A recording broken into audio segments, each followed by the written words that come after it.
Yo, yo, what's good? What's good? What's good? What's happening? How y'all doing? Mm-hmm. Yo, bro, I see your comment on A1 Live. You said how women are adversaries when I wrote that. Like I meant to get you, but I couldn't get to the comment before dude start acting crazy. So this is what I meant, because I knew you was going like I didn't expect you to misinterpret what I was saying. Yeah. So you know how men and women have like this, oh, men do this, women do this. And when they're in relationships, when we argue, we attack each other and not the problem. Yeah, I guess that could happen. Okay. So when you have an ally, right? You work on whatever y'all have as a problem. Y'all ally is not the problem. Only when you have an adversary or somebody that you feel opposes you, they become the manifestation of the problem, and you attack them because you have to one up them. When the adversary, like your success has to come, and you feel or you believe strongly like they can be the archetype of your downfall, but that doesn't make them your enemy. An enemy and an adversary aren't the same thing. But an adversary is like, if I succeed, cool. But like, if I know somebody was trying to bring about my downfall, and I really don't want this other person to have a one up over me, like I feel that is this person. So usually in an argument, people, men and women, we don't attack the problem. What we attack is the other partner. So, and I know a lot of people don't have context of what we're talking about, but this is a comment from another live when I was trying to address him before he dipped out, but I came up here. So I'm not talking about us as in me or you or anybody. I'm saying like as on a macro level, that's how people fucking attack relationships. They have an adversarial approach to whoever their partner is. I'm not saying it's right. You mean on a micro level, not on a macro level. That's what I was saying. Macro is large scale. Well, you're talking about interpersonal relationships, so you're talking about it's micro, right? Like if it was macro, macro would be like the government. Micro would be like your. I'm talking about interpersonal, but I'm talking about between men and women, not like government, macro, like. No, that's what I'm saying. Like I know that's what I just I want to clarify. Okay. Right. Because when you say, so you said women are men and women are adversarial. I asked, how are women our adversaries? Adversary literally means, it translates to enemy. But I was just wondering how are women our adversaries, and I mean, what you're describing, I'm not saying it doesn't happen. I'm sure it happens. I'm sure people attack people and not the problem. You know what I mean? Like, people struggle with communication often, men and women. You know what I'm saying? So I'm not gonna hold you, but I still wouldn't deem women as our adversaries or AKA our enemies. But no, it does. It, like literally, when you look up the definition in almost every dictionary, is adversary is one's opponent in a contest, conflict, or dispute. That's all it is. Which would translate to your enemy. Yeah. Like in a war, if your adversary are the people on the other side of the field, right? Like those are your adversaries. They literally call like people in conflict with one another adversaries. So it is literally your enemy. That's what I'm saying. It translates to your enemy. Yeah, but it's that's why you have stronger, like, it can translate, but because you can still use enemy. Like it's interchangeable, but sometimes like one has a lesser degree of like, so you got bad and worse. You know what I mean? Like, so bad is bad, worse is really bad. So you know what I mean? So if it's like a fucking unalive versus like that situation, it's enemy. But that's what it is, adversary. Like instead of, because like right now, like America views Russia as an adversary. They're not our allies. We're not in war with them. But we take an adversarial approach to Russia. When they're not engaging in disputes that we disagree with, we trade with them. You know what I mean? So that's why I say, that's why I use, like, we take that approach. I'm not saying they are. I'm saying we take the approach of having them as an adversary, men and women. That's how our relationships are. I think I'm not saying it's right. I'm stating the facts of what it is. I'm not saying that's how it should be. I'm saying we should not do that. Yeah, I think men I think men view women as our enemy. I for no reason.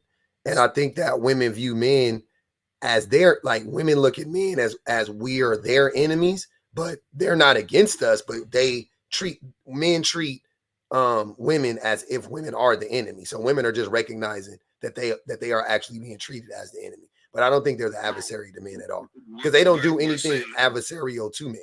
Like, they don't treat men in a we're saying the same thing, bro. I don't think I'm talking about specifically in a relationship. Huh? Yeah. He be doing that a lot. He agrees, but he says something to make it sound like he don't agree, just to keep the arguing going. Well, I think that neither one of I don't want to lump y'all in together, but I'll stick to hear me out. I don't think you were using the right. I don't think you were using the word in the right context. First and foremost. Secondly, I would use a different word if you don't want it to mean that what you mean. Because when you said adversary, that means enemy, and women are not men's enemy. That's all I'm saying. Like, even in a relationship, women aren't men's enemy in a relationship the vast majority of the time, right? So that's what I'm saying. So public, are we gonna sit here and act like when they put a definition in the dictionary, it only has one point for the meaning of that definition? Are we gonna act like there never more than one definition for whatever that word is? No, you know how that works though, right? Like, when you use the word, like how it just matters in what context you're using it in, and the way that you're using it literally would translate to an enemy. That's what I'm saying. So Lux, baby, just put the definition of adversary in the. Is an argument, is that a dispute? Like, she put the definition. Like, an argument is a dispute. Okay.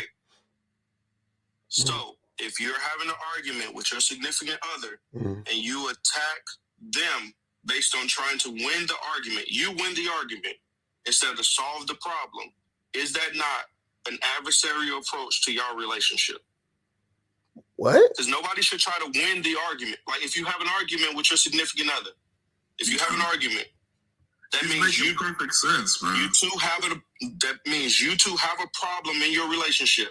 If you take the approach of trying to win the argument, is that not an adversarial approach to your relationship? Yeah, if you take that approach, yeah. Mm-hmm. Yes. So whoever takes that approach on trying to win the argument, you're saying that they're taking an adversarial approach to the relationship. True or false? Yeah, I think that anybody. Men and women do that, and I say that that's wrong. That's all that I'm saying. But that is the main antithesis of what I'm saying. But wait. If you're trying to win an argument and you're not trying to resolve the problem, to your point, right? You're not trying to resolve the conflict, then yeah, you're being adversarial. I could see. I don't think. Hold on, brother. Hold on. I don't think that is necessarily wrong, but I think that is a bad way to describe that situation. That's what I'm saying, because it gives off a different. It comes off as you're literally saying, like, that women are the enemy of men, and that's what I'm saying. And that's how most people translate it. That's not just me, by the way. I'm not. That's not. That's because they don't want to listen. And if you have an argument with your significant other, and your main purpose is winning the argument instead of solving the problem, you're the problem. Yeah, right.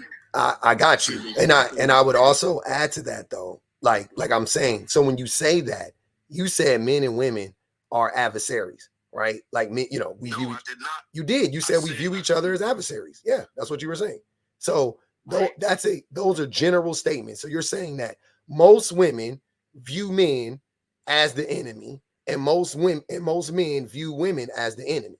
That's what I'm saying. And I don't think that women actually view us as the enemy. They recognize, though, that they are seen as the enemy and treated as the enemy by men. That's where the disagreement comes in. When you say men and women are adversarial, that it implies that it goes both ways, and that's that both ways bandit bullshit that I talk about. And it doesn't. It doesn't go both ways. Men treat women as adversaries in a relationship and on a macro level, like a government, a systemic level, right? Where women don't do that to men. I'm not saying that no woman is looks at men as adversaries. You know what I'm saying? I'm not saying that, but you're using it in a general context, and that's where the disagreement comes in. For me, I get it. Some women actually do.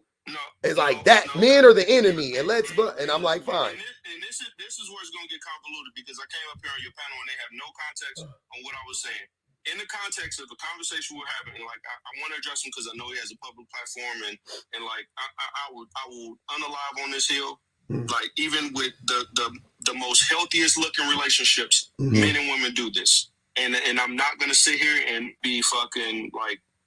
I'm not saying you bullying, but like your followers, like you have a beehive-esque following public. Like why are you wait? Why are you hold on, sir. Hold on. That's a joke. I know, I got you. But I'm talking to you. I'm not even reading the comments. I don't know how you are talking to me and reading the comments at the same time. Y'all could barely keep up with the conversation when it's just us talking. Why are you reading the comments and talking to me? That's why. And you say like, and then now y'all, and now we lost because you're not paying attention. You see what I'm saying? Like, pay attention to what I'm saying. Okay, look. Okay, fair enough. I can see that point. But I thought you paid attention to your comments, and I thought you were like going off, like getting fed off your comment. My bad, bro. Like, I don't read them. We mess up. Like, as a man, I can see that point. I'm having a conversation with you, and like I'm sticking to that. But quick, brothers. Go ahead. I just want to get to the core. What's going on? I just want to get to the core of these things, because the brother been having these type of lives for a while, and I be seeing them, and it's just like we just always neglect the core of this situation. So what's going on is the men higher up, they push for this, and what's going on with the women is that they can get away with a lot of this now. Have you seen it? Women can literally talk to you and talk how they call you out your name and be comfortable doing it as if they're men. Now, if I'm a man and I talk to you that way, I got to be ready to throw hands or get physical. If Why? a woman talks to you a certain way, why? You got to just sit there and take it and find. Why do you got to be ready to throw hands with a man if you say something? Because that's just natural for a man to speak to another man without confrontation, with respect. And if we have a confrontation, if we have an issue we need to address, we're going to disrespect you. So, man, hold on, wait. Allowing us to take it to that level. So basically, JG. So basically, you saying, man, I got you. I got a question. I just want to understand where we're going here. Yeah. You come in, you always interrupt, and you get sidetracked. I don't get sidetracked. Okay. Let me just get to the point. You've already made a point, just FYI. That's why I want to stop at that point that you've made. Now you're moving to a different point. That's the problem. It's the same point. The core is that then why are you making the same point? Let me just ask you. You already made the point. Why are you making the same point over again? The question I want to ask you after that point is that why do you think women today are allowed to be unaccountable for things? Why do we let women say these things and do these things and get away with it? What Why things? do you think that is? What things? If men are so problematic. What things? JG, what things? You asked the JG. See, this is why I can't talk to you. You don't listen. What things? You see, brother, it's you that's not listening. I am. What things? Be specific. Like, why is it okay for a man in a relationship to have an issue and he has to literally think about whether or not he should even bring it to his woman because he knows that if he brings her any type of issue, she's going to make it a bigger issue, and therefore he's going to have to bring it back to where he came from. Oh, I got you. I know exactly what you're talking about. Don't get mad at me, but now you're mad because you're mad at me. That's the accountability that we allow women to have for a reason, because we are protectors. I got you. All right. Okay. God damn. Okay. This is not soapbox hour. Make the point, land the plane. You don't know how to land your plane because you just want to keep yapping. So, yeah, I hear you. So basically, you're talking about why can women bring up issues to men, right? And why and we have to have a conversation about it as a couple, whatever. But men can't. But men can't do that with women. And the easiest answer for that is the reason why men can't bring up a couple reasons. But the reason why men can't bring shit up to women is A, because the things they're bringing up is bullshit, first and foremost. And B, hold on, and B, the main reason is Men are afraid that the women are going to go, okay, you want me to not do whatever the fuck it is? Cool. But I got a laundry list of shit that I ain't said shit to you about. But I thought we was cool. So here you go. Cause you know you fucking up. And what do you bring into her? What you want to bring up to her? She put on 20 pounds after she had a baby. You want her to get her. Hold on, wait. You want her to get back into her pre-pregnancy weight? You want her to give you physical touch because your love language is physical touch. Like, what are you actually gonna ask her? I'm not rambling. See the issues. No, go ahead. Sorry, go ahead, JG. Ask the question. I'm listening. So a lot of the times these arguments come up with women and the women that we're dating is because we were coming in a good place, right? Everything's cool and there's nothing being said inappropriately, whatever. You see something, okay, the communication or maybe the scheduling or making plans, right? You want to, any little thing you see as a man that could make the relationship stronger, better, you think it'll make sense to bring that up with your woman and say, hey, I noticed we have an issue with this part. Let's see if we can, I know I got to do this, but maybe if you meet me here, we can, go to the next level. Yeah. Most women get slightly offended or feel some type of way that you're bringing up something that seems negative, but it's coming from a place of love. It's coming from a place from a person that wants to grow with his woman.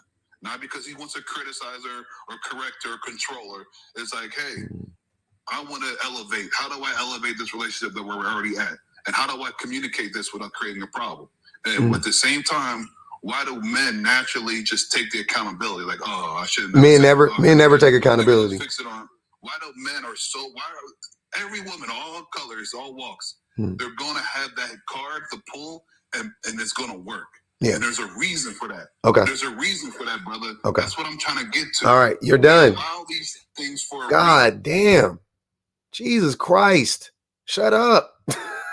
You're done. You made your point. It's okay. God damn. Let other people talk. Go ahead. Hear me out. Jesus Christ. No. I want to say, like, you told me don't read the comments, but fuck that shit. Foz said something real funny. She said, you can be specific, and this man Pacific floating everywhere. I'm still in that shit. It was funny. But back to the comment. The only people men protect are problematic men. Oh, no. Wait. Hold on, wait. Hear me out. Hold on, wait. You can respond to that. I know, JG.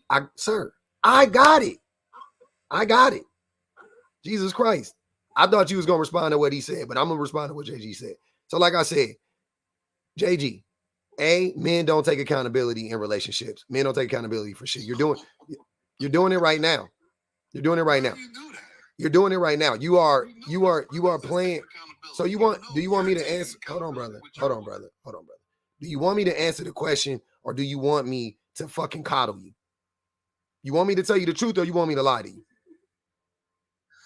Brother, which one you want? I'll make it easy for you. You want me to lie to you? You want me to tell you the truth? You're just spewing out.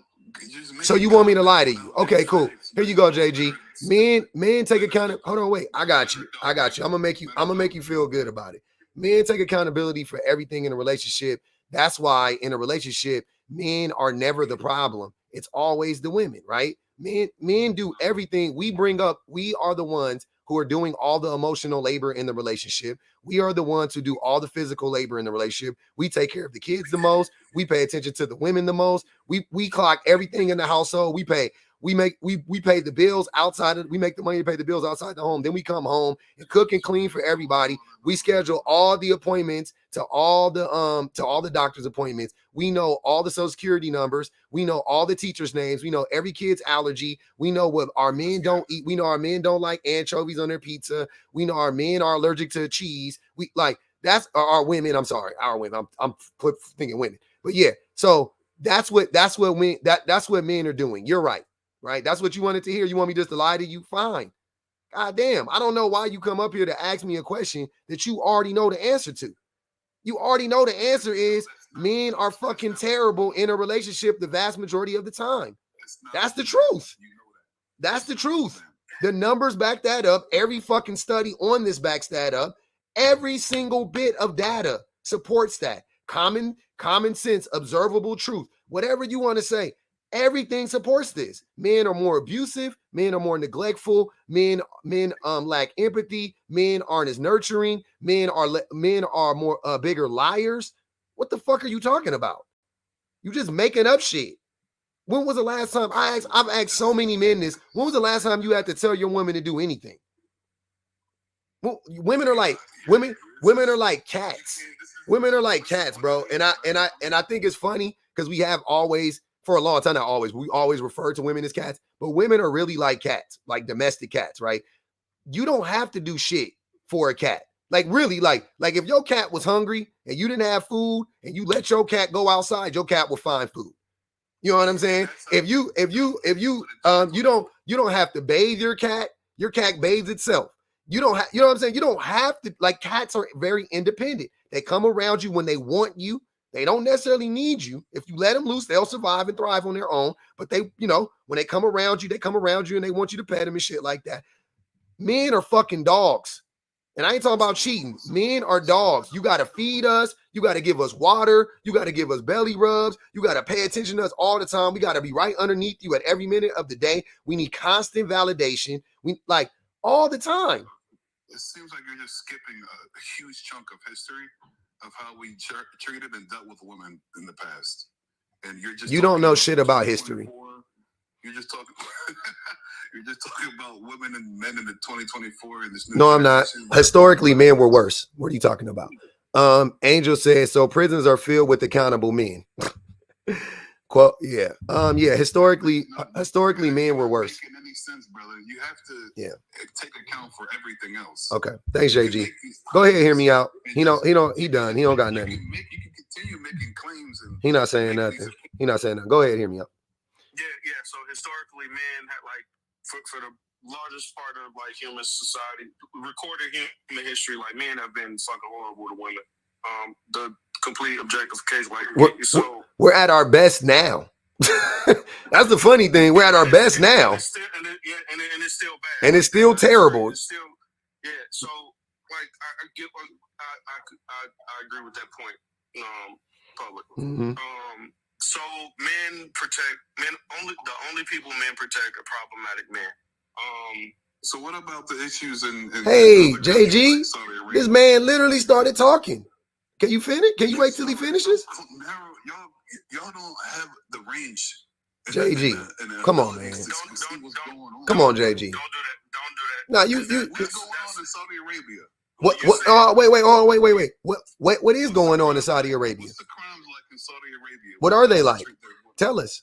How do they treat their women in Saudi Arabia? Go ahead. They protect everything. Okay. So the women are getting. Hold on, wait. There is no disrespect. There is no women hitting men. How many days out of the year do you spend in Saudi Arabia, Jay? He don't know shit about Saudi Arabia. You can look this up. These strict rules that they have over there, there's a reason why they're not infested with crimes. There's a reason why you can leave your purse. There's a reason why. Jay, you interrupted me. This is the problem with that. For one, like the saying go, to the victor writes the history, right? The oppressor writes the news. Like, if you're not on the ground, if you're not an eyewitness to what's going on in Saudi Arabia, you can brag about their crime, but you can say, oh, they don't have this, and you can talk about but you cannot give a testament of the women and say the women are better off because you are not on the ground day to day. You can't see it because only men are writing the news, and it's a lot of women that speak out against shit, and then they get off like that. So you can't, I will not. Right. Co-sign on that point that you're making. I will not co-sign because you cannot prove that you're on the groundwork seeing this testimony from these women. Since you can't do that, you don't have the range, and that's my point. Yeah, the point is that not all men are bad and not all men are good either. So what? That's the point I'm trying to make. That's a dumb point. You have to understand that there's statistics in healthy relationships where women are proud to stay at home and make a home. Hold on, wait. That is irrelevant. That's a stupid point. Nobody is saying that know that there aren't any good men on the planet. Nobody said that. That's not the point. The point is about most men. If you can't say it about most men, then you can't say it at all. If you're gonna just cherry pick and talk about a small group of men, JG, seriously, bro, this is getting ridiculous. Like you have to stop acting like a child. Stop. What the fuck? Like seriously, bro, this shit happens every time. At this point, a part of me thinks you think this is funny, but a part of me thinks you literally can't control yourself. It's crazy. And I try to give you all the grace in the world. I don't mind having the conversation, but you got to be quiet and let other people talk. Seriously, like I don't like. What are we doing? This is wild, man. When you say the same thing for 5, I haven't said the same thing. You just made a new point, and I'm addressing your new point. The fuck are you talking about? You just said that the point is that there's good, that not all men are bad and not all men are good. And I said that is a ridiculous point to make because nobody is refuting that. Thanks a lot, Captain Obvious. We get it. That's not the point. The point is the majority of men, first and foremost, contribute to these problems. First and foremost. Secondly, the majority of women are negatively impacted from these problems. That's the point. How do we address it moving forward? Are we going to lie about it and keep saying stupid shit like, oh, men take accountability and men are the leaders and all that dumbass shit? Or are we going to recognize our contributions to the issues so that we can actually grow? Which one do you want? You want to keep lying to us? Can I ask you a question now? No, answer my question. What do you want to do? Do you want to keep lying about the problem? Or do you want to be honest and accept that you and me and hear me out and almost every other man are a part of the problem so that we can correct it? Which one do you want? Yes, but there's the other sides of the problem. Okay, what other sides of the problem are there? What are they? Like athletes becoming pros. They got 10 on JG head. Get a beautiful wife, make a beautiful family, and a big Why are we talking about athletes? And die together. Why are we talking about athletes? This is a man. Let me finish. Why are we talking about athletes? No, I'm gonna stop you.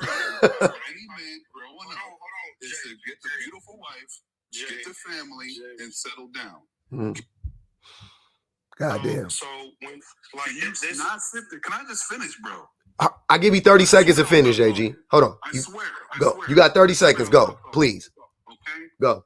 You have to open up the other side of this because there are young men that are growing up with all the potential and future to get all the things they want to achieve. 20. And one of the main things are to get the beautiful wife with a beautiful family and a big house and settle down. Are you going to sit there and tell me that these men that have the opportunity aren't capable of settling down? 10 seconds. We can't just sit down and have our woman and just chill.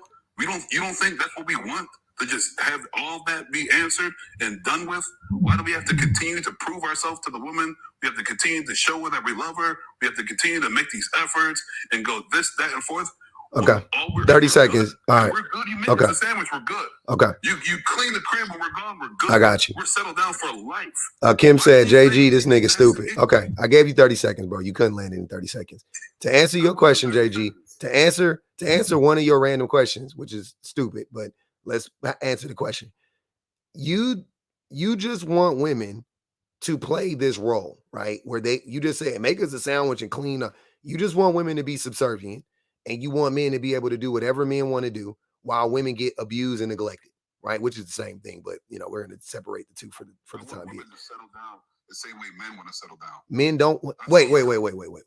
Nowadays, more men. Hold on, JG. More men. JG. Okay. More men want to settle. More men are willing to be married now than they ever have been, right? Over women, right? I would say more than women, not over women. But I don't think more men are interested in actually being married than 50 years ago. But there are more men who are interested in being married than women right now. And the reason why that is because me, and most men, we haven't made marriage, we haven't made relationships, we haven't made long-term commitments appealing to women, right? We keep telling them stuff like, if you make us a sandwich and shut the fuck up, we'll love you more. and women are like, that don't sound like something I'm interested in doing. That's not the relationship I'm interested in being in, right? So they are opting out. They're opting out of that. And that's light work for men. That's light work for men. We're not going to talk about getting hands and feet put on them. We're not going to talk about the financial abuse. We're not going to talk about the severe neglect to where the women are literally working themselves to death, putting themselves in an early grave because they got to compensate for the men lacking, right, in the relationship. They got to do the work of two people when if they were single, they could just do the work of one, right? So women we're not making long-term committed relationships appealing to women. So if you want to solve the problem, you got to not be a part of the problem, JG. And your rhetoric is a part of the problem. Hold on, brother. I won't hear me out to go. Yeah. Please. Yeah, JG, let hear me out go. Hold on, Jay. Like literally, like I really don't want to do this interrupt. Like this is the point I was gonna make about the interrupt. I didn't want like people like cut them off every time. Like I don't want to do. I just made that mistake in another live, and like I don't do that. It's like from a distance, you don't know who's the idiot when you see people going back and forth. Like, and I'm not calling you an idiot, but like I just don't like looking like one. Yeah, you got it. Now back, I digress. Jay, you literally just agree with this man, and then you said but. Like, but is like offense. Like that, yeah. So you said, yeah, men, we are the problem. You included yourself in that and you agreed. And then you said but, and then you start talking about the football. But is like offense. Like, you know your grass needs to be cut, and then you say, but my neighbor don't cut his grass. Like, are you gonna let your yard look like shit just because the neighbor is or isn't doing something? Like, take care of your side of the fence. So stay on this side of the butt. Like, don't go past the butt. Like, drop the butt. Like, the fence doesn't exist. Take care of your shit. Like, don't worry about what else everybody else doing. Like, you got to let me finish. You did finish. Like, we did. Like, and I was hoping you got there saying you was gonna cut your grass and say, well, I'm gonna go do something to take care of my neighbor's butt, but you didn't. But you didn't even address your grass. You just started like going over to the barbecues in your neighbor yard. You just loved what he was doing, and you didn't give a fuck about your shit no more. Like, you just said we are part of the problem, and then you like said to make the sandwich shit. That's making your grass grow more. Your trash is collecting in your yard over and over. So, brother, that's the other side of it. We want to. No, I don't want somebody to just make me a sandwich and shut up, bro. Like, that's not what I said. You said make me a sandwich and like shit like that's pretty. But no, you know the sound. Okay, we're not gonna act like the other side of the verbiage or phrase of "make me a sandwich" is not "shut up." Like that. Well, that's what he said. He didn't say "shut up" verbatim. He said. I know, but that's what he the was phrase just. Is. And like, no, I know, but I'm saying he said make me a sandwich, and he literally said right after that, and you know, and just let me and just like be, like the fuck do you mean? That's synonymous with shut up. Can I no, JG, wait, you can respond after he's done fucking talking. This is the point that I'm making. Like, the problem with men is we don't fix our shit. Like, and I want to be very selective on what I say so it's not misconstrued. If you become better at being what you're supposed to, maximizing the qualities that make you a good man, a great man, like, and you, like the comment says, you protect problematic men by not addressing them and then still being associated with. If you don't associate and you shun problematic men, like more, like the incentive to be better increases, and like you get to the fucking woman that you want, the not subservient, but like a partner. Like you'll get to the point where she'll like, and you honor and love her and cherish her and shit, to where you don't have to fucking tell her shut up, make me a sandwich. Like you'll sit around and a fucking sandwich will magically appear. Like, you get what you want if you fucking treat her how she's supposed to be treated. Like, the problem that we have in relationships, we want shit, but we don't want to give up something to get it. Like, if we cherish something so bad, we don't want to give up something equally as fucking valuable to get there. You just want without giving. Like, we think that the providing, protecting, and like doing all this shit is like high up there. Like, no, that's the standard. Like, that's low. You're supposed to do that. Yeah. You biologically designed to do that. So let me finish. Hold on. You got to land it though right now. I'll give you 30 seconds. Go ahead, hear me out. You good? Okay. If you don't treat your significant other as a partner and an equal, and like enjoy having a conversation with her and like being her friend, like somebody that you can enjoy and spend time with, like you shouldn't be in a relationship and you're not gonna get the stuff that you covet because you haven't done the work. You don't see this person as an equal and you're not treating them, and so you're not gonna get there. So that's it. Okay, so go ahead, JG. I'm trying to narrow this down so we don't just open up to all these different scenarios.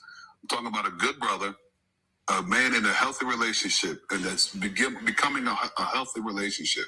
What's a healthy relationship? Drama-free, proper communication, okay. The same interests, like you're in the honeymoon phase. What about participation? What about labor? This is what y'all do. What about labor? JG.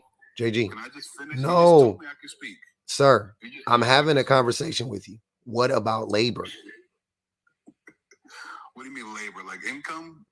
Whatever. What about labor in the relationship? How do you divide? Is that not a part of a healthy relationship? Sure, if it has to be. It doesn't have to be. You can have many. This is what y'all do. I'm trying to narrow it down, brother. I'm trying to narrow it down so my point can actually like register with you guys, because you guys seem like you can pick things up. I'm talking about a good man, not a problematic one. Yeah. Okay. I'm talking about, why do we all know that a good man is going to be simple? He's going to not really want to do anything outside of what needs to be done. The bills, the everything is in order. What else does that man really want to do? You know, he'll sit in his crib all day. He'll sit in the car. He'll walk around with his girl, his family, to going shopping because he's good. We're simple beings. We will pick out a woman and say we want her for the rest of our lives. There are men like that. We will settle down. But when you have men like that through all generations, even today in 2024, we sit in there like, damn, everything's taken care of, but there's something off about my woman. There's something off about her attitude. Something's going on. Maybe it's work. Maybe it's out there. Maybe she wants something she saw on her phone and she knows I can't do it. Whatever it is, I have to come out of my place and be like, damn, what do I got to do to fix that? Because I'm cool. Why is a man so easily able to just sit down and chill? Okay. And women can't. So I'm sorry. I've let you go on. I'm sorry, JG. You are literally repeating the same thing you already said, and you're not saying anything new. And also, a couple things. A, you're not the man you're describing. I always find that to be odd. You're not the man you're describing. Right? You're not healthy. You don't know how to communicate. You're not honest. You don't show up for that woman in a relationship the vast majority of the time. You don't, it's not you. You're not that guy. You're not that guy, right? So I don't understand, why are you speaking up? Why are you speaking up?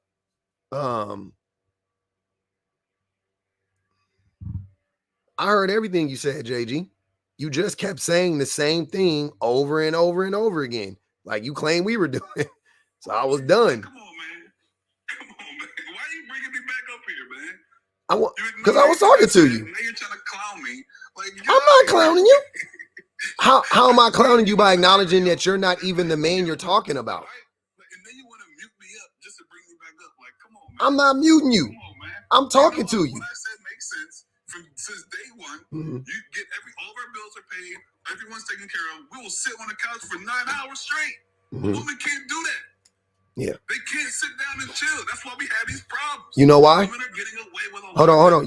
You know why women can't sit down and chill, JG? So what? Hold on. So you don't want to hear the answer? Take away the natural being of a man. Okay. You can't do that, sir. Okay. You can't. I got you. Okay. So do you know why women can't just sit down and chill? Yes. Why? And it's okay. Why? They're allowed to. They're women. Why can't they sit down and chill? Because they're women. No, that's a stupid answer. Use your brain. Why can men do it and women can't? But good, great. I'm glad you asked that. Can I answer it? You ready for me to answer it? It's about to be some bullshit. Can I leave, please? And continue So you don't want to hear that? You don't want to hear the answer? You're full of shit, man. You got to put on the show. Have a great show. Look how sensitive he is. He can't even have a conversation. So the answer to that question is, and it's easy. Men get to sit down and chill because women are doing all the fucking labor.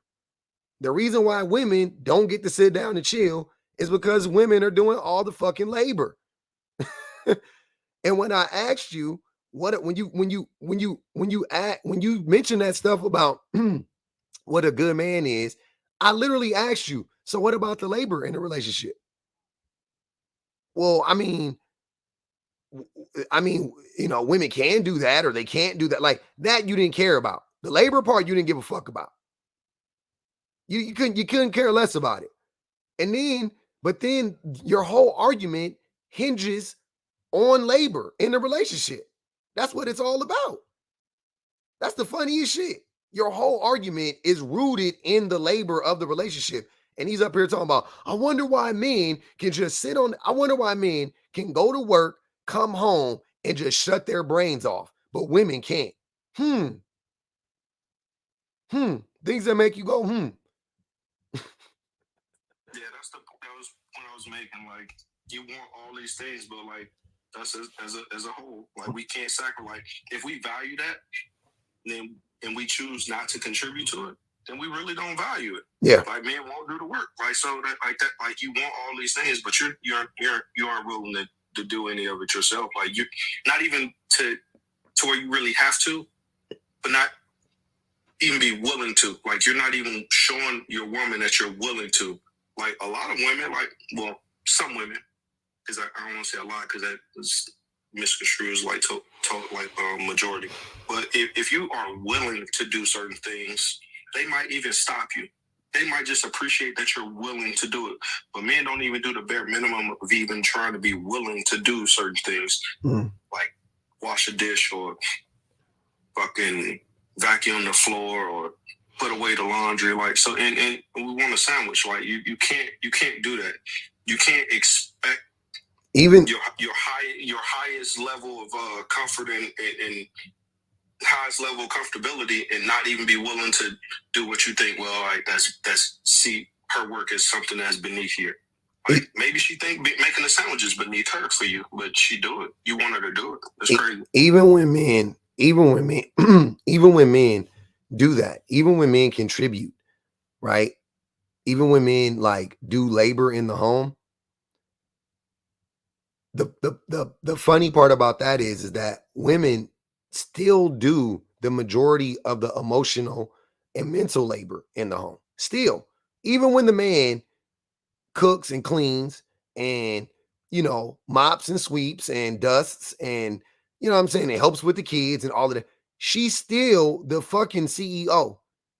She still has to run all the you know what I'm saying, like get everybody where they need to be. She's a coach, right? While also being a player. Because it ain't like she gonna let you do all the labor. Like she's gonna cook and clean too, probably still more than you. But let's say it's 50-50.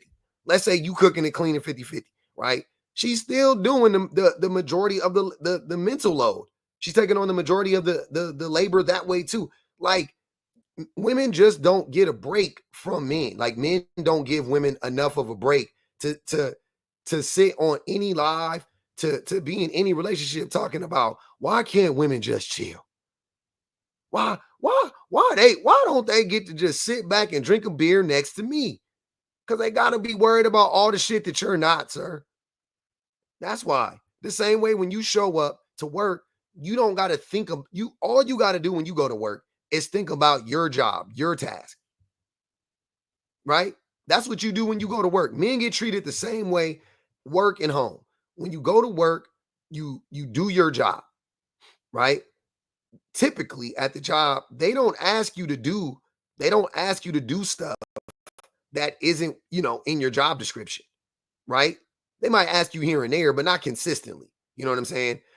And so you're like, okay, you do the job, and you go home, right? You get to shut your brain off from that job and you go home. But I'm not even saying managers have like a harder job necessarily, because you're doing the more of the physical labor at an office. or at work for the most part, right? Like the foremans aren't out there getting dirty with the construction workers, right? Like they not doing, you know what I mean? Like they not breaking up cinder blocks and shit like that, right? So the foreman, though, their job is the mental labor. That's what they get paid to do. They got to worry about everybody else, right? You got to worry about yourself. You know what I'm saying? And the foremans have to worry about everybody else, right? Okay, cool.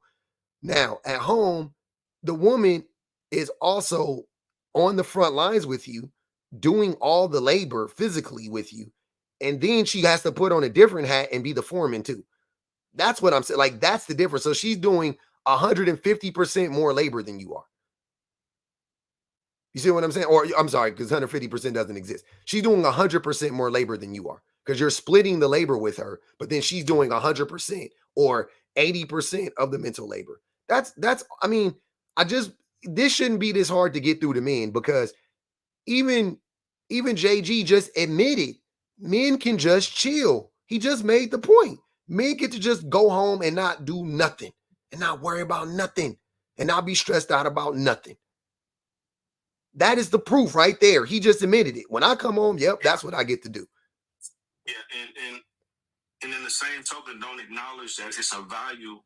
It's a value attached to that. I'm supposed to say we sometimes we neglect to acknowledge that value. Like if you covet peace that much and you're able to do it, like that shit is valuable. Mm-hmm. And who allows you to have that peace? Like we won't do the work to fucking like think about what allows us to do that. Like your house clean, you got a sandwich, fucking you can just sit around and chill. Like it's a value attached to it. Like yeah, and by not valuing it, you devalue the person that's doing it. Like somebody just said in the comments. So 100%. I get it. My Shining Star said men use weaponized incompetence in conversations too. That's exactly what they do. What up, Keo? Go ahead, brother. Hey, hear me out. I appreciate you coming up, fam. What up, Keo? Hey, man, I'm doing pretty good. Please pardon me. That man was incredibly frustrating. I think the best way to demonstrate this in real time, and this is a low-level example, a micro example, as that idiot clearly couldn't figure out, it even has to do with every time some dude calls another man who is literally doing the bare minimum of not disrespecting women a simp or a panderer, right? At no point do they think to themselves, well, man, why is this man going out of his way to make sure that the discourse and the dialogue around how we even discuss our problems with women are kind of moderated, right? Instead of like saying, oh, these bitches, these, that, be like, no, hey, I'm upset about yada, yada, yada. But the moment that you tell them, hey, just have a little bit of decorum, just have a little bit of like decency, and maybe even if you are mad at this woman, there's ways in which you could discuss this problem. I brought this up in a live with you the other day, right? But when you do that, again, the very bare minimum of maybe don't just disrespect this woman just because you're mad. Oh, you're a simp. Oh, you're a panderer. It's always some false, like, aggrieved victimhood nonsense, right? And so every single time, without fail, that some dude, specifically some famous one, has done something really messed up, essay, whatever the case may be, the first thing that'll come out of most of these men's mouth, and unfortunately most of them being black men, is like, oh, well, where was she? What did she wear? Things like that. Oh, well, he made my favorite pop like last year. He made my favorite album. Or he's this rapper, he's that rapper. So obviously he didn't do it. She's just trying to get money. She's this, she's that. Instead of immediately thinking to themselves, hey, yo, that dude's a fucking monster. Like, what the hell? Like, when the hell? Like, at no point does that cognitive dissonance ever dawn on them. And even when everything that he was saying insofar as like, oh, well, men get to chill, blah, blah, blah, blah, blah. Like you already said, we get to shut our brains off, et cetera, because we're told we've done enough. Oh, I worked a hard day at work. I've already done my part. So why aren't you doing your part, right? No thought of thinking, hey, baby, I had a long day, but you had a long day too. You want to like order something said, just those little points of like courtesy, mindfulness, and things like that. But they want everything done before they even try to do the bare minimum, right? Like this, even how upset this man got, right? Clearly, he was doing a bunch of nonsense because he's still sitting over here trying to argue about what fucking words mean. I agree 100%. I ain't even got nothing to respond to. I agree. What they do. They do it with famous men. They do it with men in their neighborhood. They do the same shit, right? Myra Jane was good with it. Hi, I was requested to come up when he was or the other dude was talking about why is he just not able to come in and relax, or like men can just shut off their brains or whatever when they get home. Mm-hmm. And I just wanted to say, like, stuff needs to be done like all the time. Mm-hmm. So that's why you're not able to shut off your brain. Like, it's just not that simple for women, like what you always talk about. So yeah, that was about it. Man, yeah, that's exactly what it is. Man, and it's and it's funny listening to men say it out loud, but then not be able to process, like, well, why do I get to come home and shut my brain off? Why do I get to come home and not do anything when I have a woman at home? Another thing I wanted to bring up, right, and this is something that always like really agitates me, especially when it comes to listening to men, but especially other Black men talk about these things. And I probably said it ad nauseum on one of your lives before. I am so sick of them just saying things and working off that presupposition as if it's like intrinsically true. Yeah. He did that earlier when he was saying, oh, well, you know, men can come home and chill, women can't. It's like, oh, well, why? Literally, you ask them, well, why is that? Oh, well, that's just because of the way they are. It's like, dude, that's circular logic. So much for the, oh, we're the logical sort, right? I hate that shit. It's like they work off these things that there's this given, but there's no critical thought beyond that. That shit is wildly agitating. Yep. Super annoying. He didn't take, well, they do that intentionally, by the way. Like, they don't want to think about it. That's why he ran. They don't want to hear, because they know that that'll disrupt their thought process. Even just by hearing it. They can reject it. They can be like, no, that's not true. And like, you can do all of that all you want to, but they don't even want to hear it. Because if you hear it, it's in your brain. You know what I'm saying? It's like when you put something in your mouth, no diddy, and it doesn't matter if you spit it out or not, it's still in your mouth. You know what I'm saying? Your mouth absorbs that shit, at least somewhat. It may not absorb all of it. So what you're basically saying, it'll even if you don't want it to, it'll trigger that. That's kind of that. Say it again. You were breaking up, Keo. What'd you say? Oh, you don't have no service. Just minding my business. What's good? Come back when you get ready. Oh, go ahead. No, you good. Okay, go ahead. Go ahead. Basically, they're afraid of having to face up to the inevitable cognitive dissonance. Is that correct? Yeah, I mean, they're suffering from cognitive dissonance, and they don't want to have to, like, that. They are more, because of the cognitive dissonance, they fear the new thought entering their brain as if they fear you holding a pew-pew to their brain. It's the same thing. It's a fight or flight scenario in that case, right? They're like, oh, shoot, like, I got to get out of here before that pew-pew, that thought gets put in my head. So they run. Because once it's in there, your brain is like the inside of your mouth. It absorbs things. And given I'm in a low reception area, I think I've said at least my piece for now, so I'll step down from the box. And it is a pleasure as usual, and I look forward to helping the next time. Be well, brother. Appreciate you, Keo. Thanks, fam. Go ahead, just minding my business. Hey, you know, I usually don't come up, I sit in the nosebleed seats and watch. The only people men protect are problematic men is because they're the problematic person. Yeah. And it hits them when anything's said. So anytime something's said, even though they're not even in the equation, they're going to have a problem with it.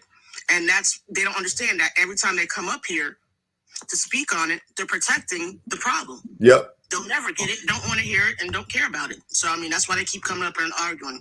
But, you know, you can go ahead and drop me because, you know, I just want to bring the ops up so we can let them talk. Bad.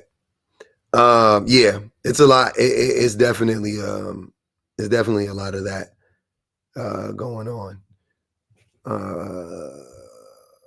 Who is this?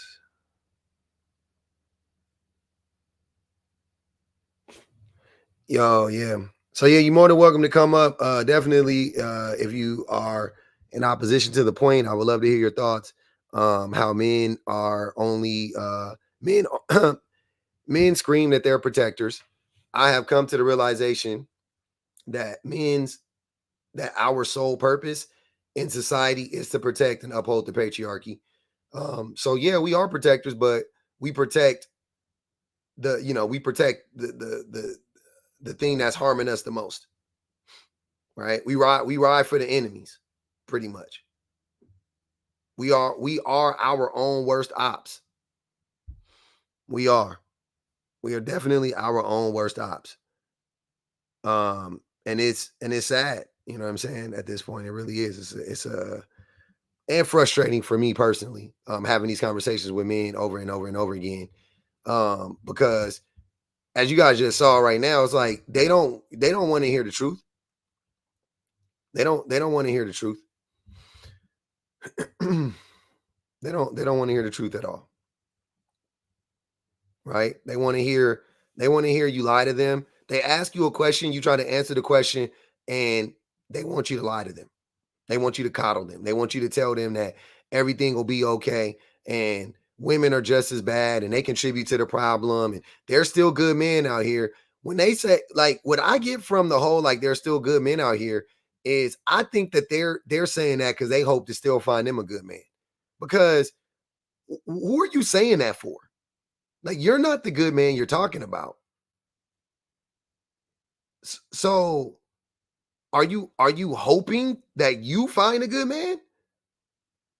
That's the only, I promise you, like, if women say there's still good men out here, in my mind, I go, she's being optimistic. She's hoping to find a good man one day. I totally understand that. I won't even push back on that. If a woman tells me that, I won't even push back on that. I mean, I'm saying, obviously, if she says there's good men out there, I won't push back on that because there are, right? But I would understand that she's just being hopeful. She's saying that, like, yeah, man, you know, I hope that I'll find me one day, right? But the majority of the time, the people, the men who say, I mean, like, if you were to say that as a man, I'm not understanding the logic there. I'm really not. What about the sister and sister twin that's mad she left her husband? JG, you don't got to do it from the comments, bro. I'm not about to have a conversation with you from the comments. You can come up. I didn't kick you. You dropped yourself. You talking about Tia and Tamara, though? Yeah, what about them? Come on up and tell me what do you want to do about Tia and Tamara? Why should I care about Tia and Tamara? Let me know.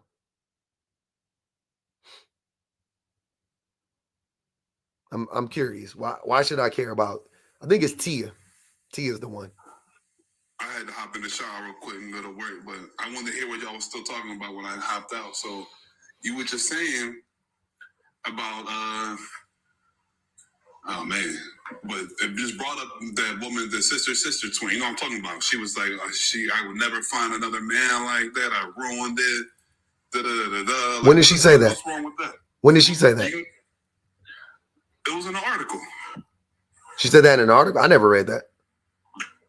Oh, you didn't hear about her saying that she was salty about her divorce? She never said that. What did she say? What do you know about this?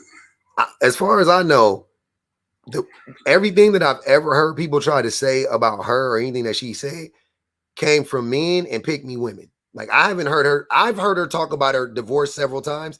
I've never heard her say, oh man, I really regret getting divorced. I've heard her say it's hard to date, which it is hard to date. You know what I'm saying? Especially for women, especially successful women with children. You know what I mean? Like, you just keep going. Totally understand that. But I've never heard her say anything that made me think she regretted divorcing that man. Not once. She made it seem that she wish she was still married. That's what pretty much I got out of it. She wishes she was still. I know, but I'm saying, though, she never said that, though. She never said, I wish I was still married to that man. I said she made it seem like she wished there were not. Me watch my words because you're very good at, like, picking apart little Dora the Explorer. I'm just, the overall point was that she felt some type of way about a divorce. Instead of saying, oh, I'm in a better place, she made it seem, right, keywords, she made it seem that she wasn't in a better place since her divorce, that it's gone worse for her. That was the overall comprehension that we got from that story. Am I wrong? Yeah, I didn't get that. That's what I mean. I swear to God, I've read, I think, one thing on her, maybe two things on her. I'm not really invested in their. I hardly ever talk about her, to be honest with you. I really don't talk about her when other people talk about her. But I've seen video. Okay. So the way that I consume Tia Mowry content at this point is there's this one pick me lady on YouTube that I follow just because I like how she does her videos, to be honest with you. And, you know, I farm content off people. Y'all know what I do. So I follow her, you know what I'm saying? And she's obsessed with Tia Mowry because a lot of men are obsessed with Tia Mowry, right? A lot of men like you, they like to like act like, see, that's why women just be waking up every day just hating me and just out of nowhere. You know what I'm saying? Like that's their little, you know, she's the poster child for that. But I've never actually heard or read anything from her that would make me think she actually regrets her decision to get divorced. Not one thing. I've heard her say dating is trash, men are trash. And before she got got divorced, she was making similar content on her TikTok page. So I don't know if they were like split up, you know what I'm saying? Like I don't, you know what I mean? She could have been foreshadowing me, don't get me wrong. But she was already like making that type of content about men being like, you know, problematic and it being hard or whatever the case may be.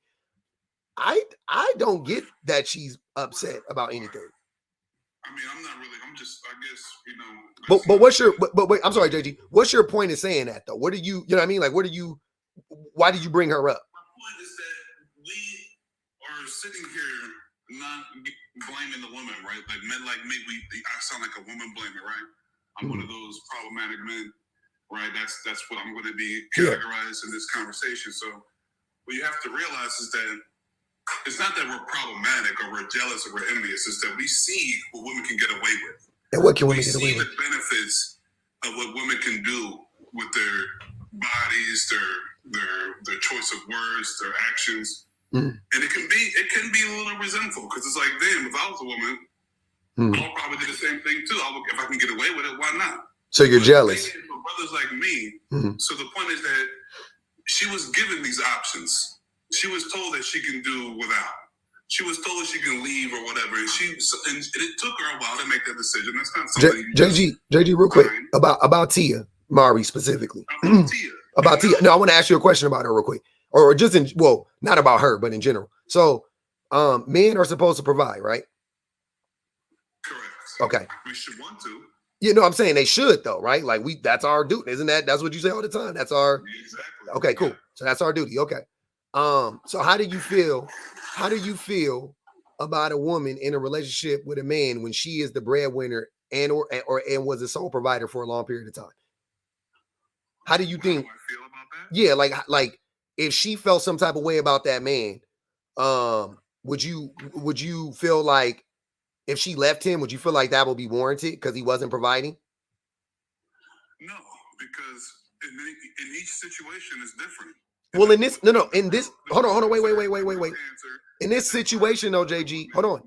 In this situation, JG, in this situation that I'm describing, right? Hear me out. I don't want you to like try to, make it convoluted. I'm just saying. So men are supposed to provide per JG. JG says men are supposed to provide. Cool. Women are supposed to, do whatever, right? Whatever that is. They're supposed to do the housework and the labor and or whatever, right? Whatever you're trying. Okay, cool. So a woman is in a relationship with a man that is supposed to be a provider because men are supposed to provide. But what ends up happening is he ends up not being able to provide financially at any point in time in their relationship. He never became the breadwinner and he never was 50-50 ever, right? And that's financially. And then you add to that, he also wasn't doing as much labor as she was in the relationship, right? So you have a non-providing man, right? Because men are supposed to provide, but men also should be doing some of the labor in a relationship, I would think. He should be cooking and cleaning sometimes. He should be helping out with the kids sometimes, right? And he wasn't. And so if a man is not doing either one of those things, is it okay for that woman to then leave that man? That's what I want to know. Is that now an acceptable reason for that woman to leave that man? That's what I want to know. We'll wait for JG to come back. He probably got a call or something. Don't help him out in the comments, y'all. Let him answer.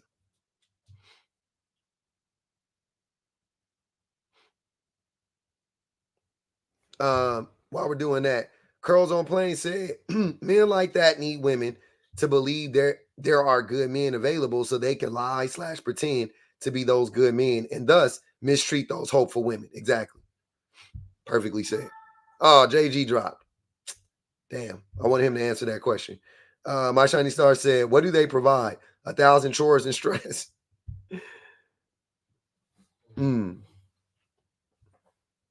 Interesting. So if you guys don't know who these two people are, this is quarterback Jameis Winston on the top. He's a complete weirdo, as you can tell by his hairstyle and his pedo glasses, the pedo shades. He has the pedo tint glasses, and this is Deshaun Watson. Deshaun Watson, it was a starting quarterback for the Cleveland Browns. He recently had a catastrophic injury over this weekend. He ruptured his Achilles tendon while playing.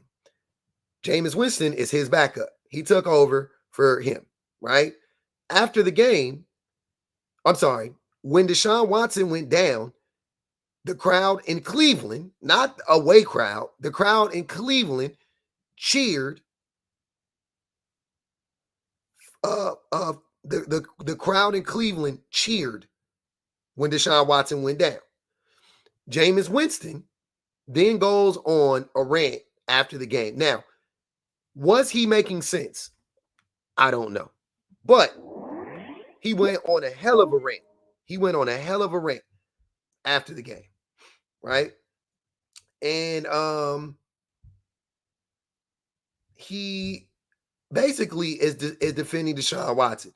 Now, the thing that I find very odd about this is that Jameis Winston hasn't been accused of raping or essaying a woman once.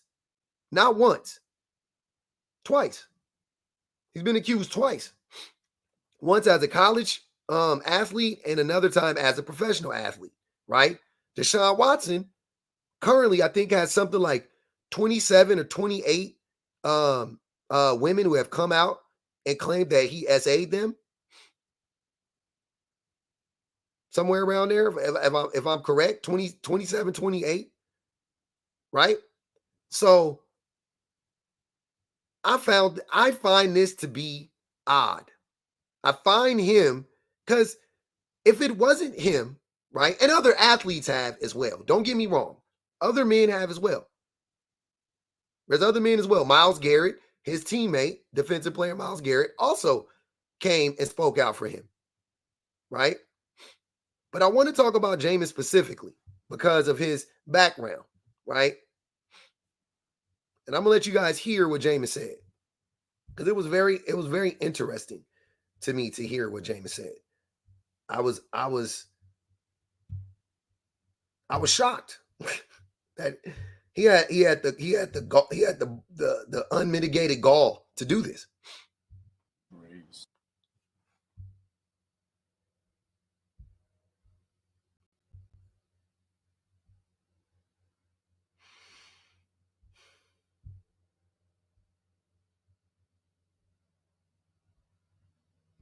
Race was taught to love no matter the circumstances, especially for people who do right by you.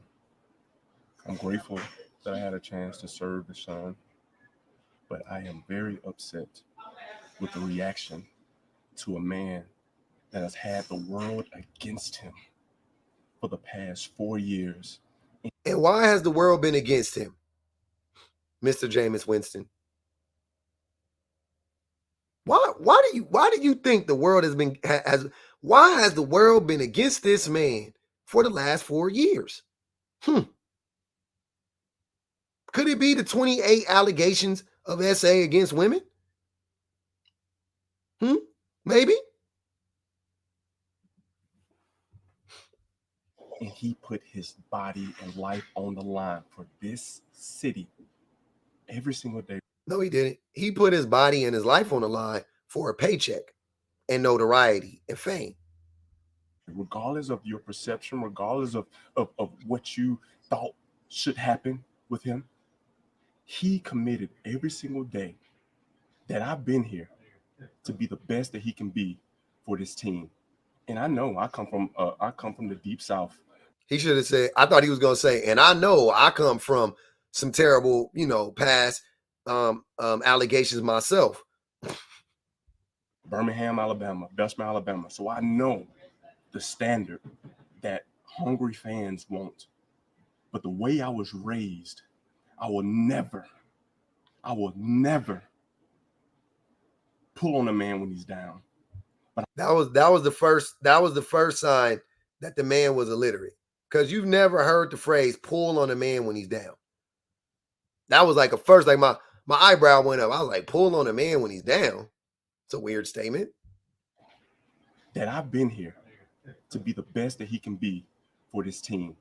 And I know I come from the deep South, Birmingham, Alabama, Bessemer, Alabama. So I know the standard that hungry fans want.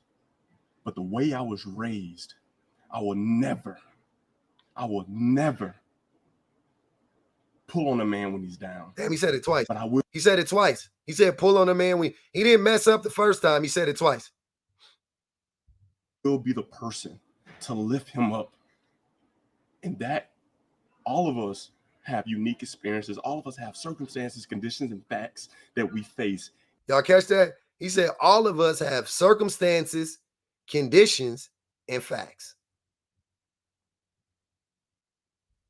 Literacy in this country is a problem. So I know the standard that hungry fans want. But the way I was raised, I will never pull on a man when he's down. But I will be the person to lift him up. And that all of us have unique experiences. All of us have circumstances, conditions, and facts that we face every single day. And so you know how people say, like, you got to face the facts? You can use it in that context. But him using it in this context is wild. We all have circumstances, conditions, and facts that we have to face. Hey, he worth more money than me. I mean, you know what I'm saying? He could always say that. And I pride myself in being a man of increase and being a man that wants the best out of everybody. He's a man of increase. Are you guys hearing this? He's a man of increase. You couldn't make this shit up. I tell myself every morning what I want for myself, I want for everyone. And I do not want the treatment that Deshaun Watson has received from these passionate fans. He's talking about himself now, y'all. He's talking about himself because he has a troubled history. Y'all hear how shaky his voice is? That boy about to cry in the car. Why wasn't you this passionate for the 28, 30 women that came out and said that this man ate them? I didn't hear your voice cracking why did you didn't speak on that? Huh? Why you didn't have no time then? Y'all telling yourselves every day, man. And then get mad when motherfuckers call it out. What you expect me to do? What do you expect me to do?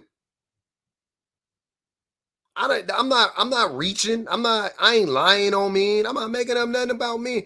Look at what men do. We defend and protect the most problematic men. Like this nigga. Bro, that's a conversation you have at best in private.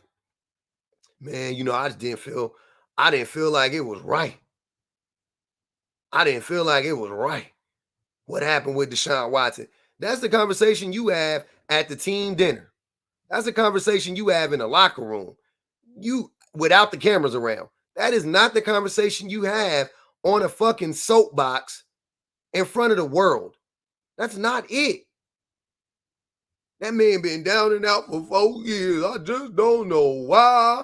He is a troubled man. I don't know why people don't Just love him the way that I love him. That nigga is a whole rapist. Just like you. The only thing that can make this worse is Ben Roethlisberger coming out and saying, yeah, that was fucked up, Cleveland.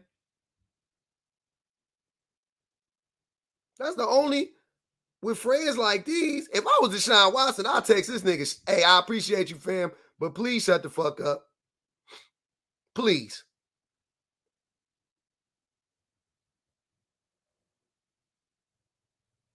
Little Woe, appreciate you. Please shut the fuck up. Rapist on rapist support is wild.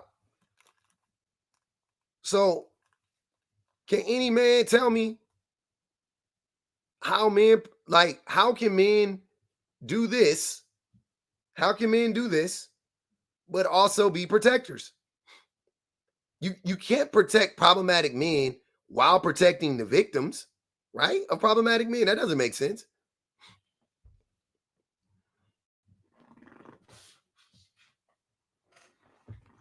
How does that make any sense? Ali said, I don't expect much from a nigga who stole crab legs. He did steal crab legs. I forgot about that.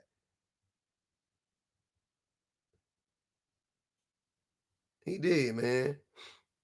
Did I read that one? Kimberly said, JG stupid. I think I read that one, but I'll read it again just because it was funny.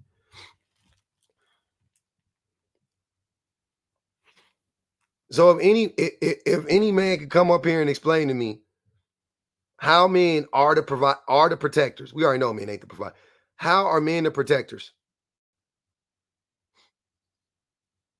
If men are naturally protected, if we naturally are protecting, then where is look at what I'm saying.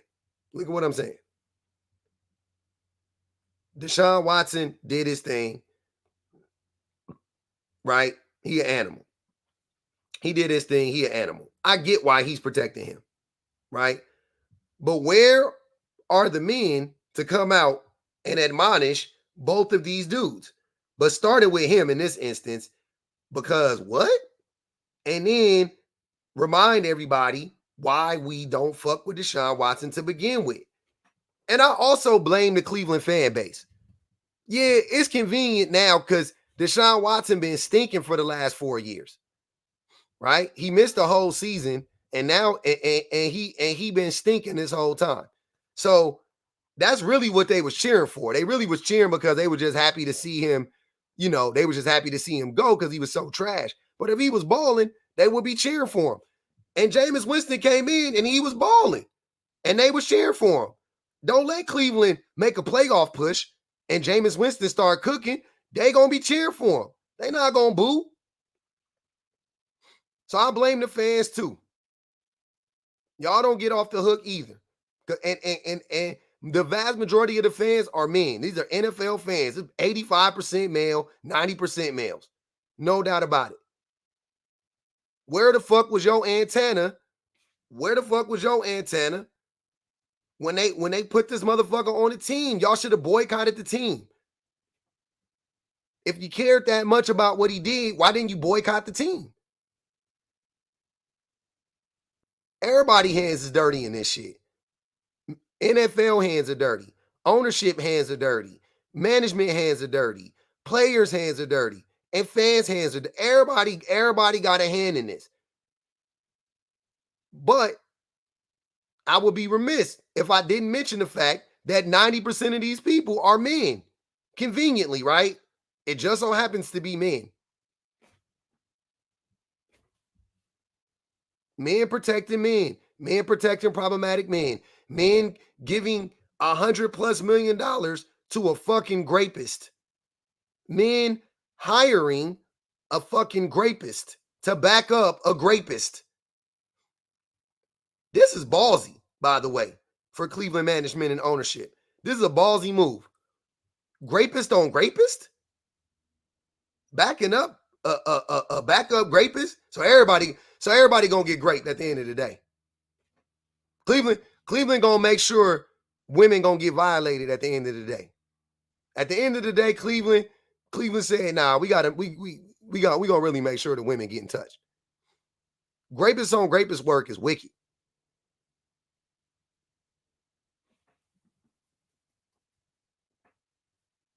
That's all I'm saying.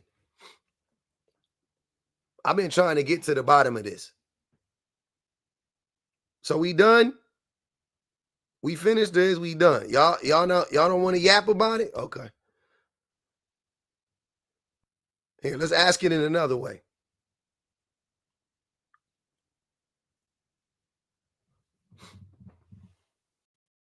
Maybe let's flip it. How about this one? Men are protectors. Maybe the wording was wrong. Maybe y'all didn't like the wording. Y'all, men are protectors. Is this one better?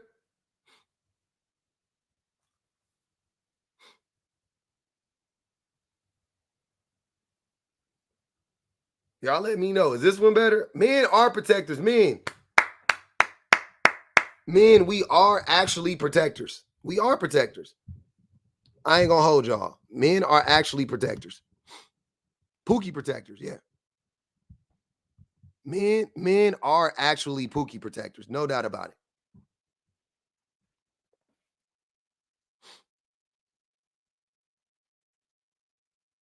This man essayed 28, 30 women. The crowd cheered, and this man protected him because he protecting this man's ego and his feelings. Shit, I blame Jilly too. Fuck it. Y'all want to throw a woman under the bus too? I blame Jilly too. Fuck you doing staying with that man. Get your baby out the house. What is you doing, Jilly? Get your baby and run. What did you doing making TikToks for this nigga? Trying to normalize this nigga. Make him look normal to us. We don't need that. Run. Get up out of there. Get up out of there. Don't do that. That's wild pick-me behavior. That is top-notch pick-me behavior. That when people talk about pygmies being dangerous, that's a perfect example of how pygmies are dangerous. That's a perfect example. Because why are you trying to humanize this guy to us? Why are you trying to normalize him? Why are you trying to make him seem like he's a family man? He essayed 30 women. What are we doing? What are we talking about? He essayed 30 women. What are we talking about now? I don't get it. You want to stay with him? Fuck it. You definitely can't make fucking cute TikToks with that nigga. Exactly. At this point, she almost glorifying it. You cannot make cute TikToks with this nigga. You can't show the nigga tattoo. No, I don't want to see none of that shit. I don't want to see none of that shit. I don't want to see none of that shit. That's crazy. That shit popped up on my timeline. I was like, what? Yeah, he settled with 30. I'm only going for the 30. I don't know. It's probably another 15 behind that just don't want to fight the fight. Probably another 15. There's probably another 15 in the back pocket. They just don't want to fight the fight. We know. She did help cover it up in a way. She absolutely did. She absolutely did. The same way this idiot is helping him. It's the same type of shit. You're a character witness for a man that essayed 30 women. You're a character witness for a man that essayed 30 women. That's what you are. You want that on your jacket? You want that in your jacket? Okay.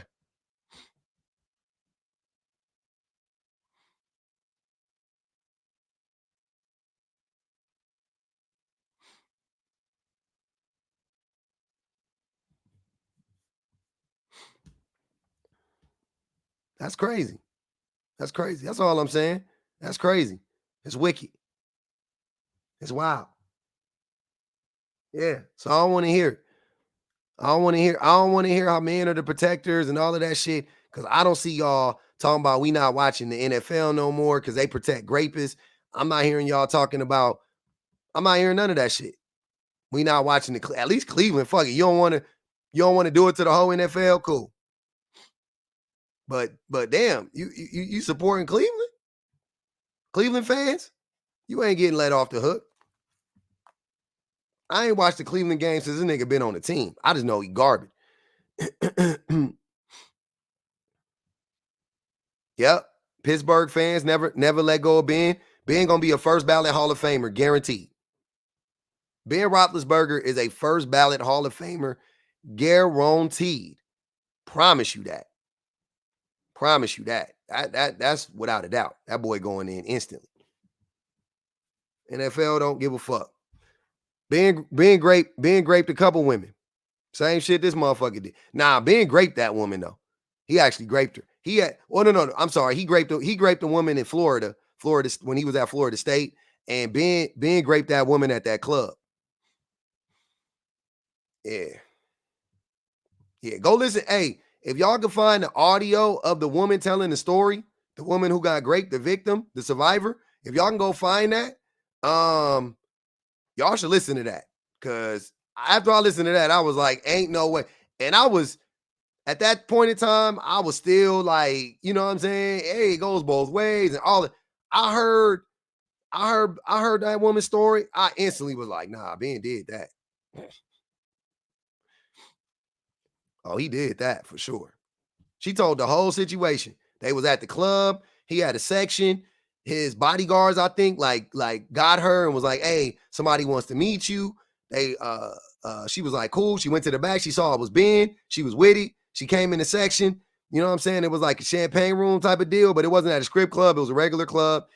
And one thing led to another, and he ended up raping her back there while the guard stood out front. Heard the whole thing. Protected the door. Made sure he finished what he did.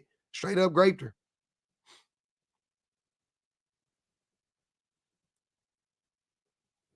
He went on to keep playing in the NFL, everything. Something about the water in Cleveland. Something about the water in Ohio. I mean, Ben not from Cleveland, but he from Ohio.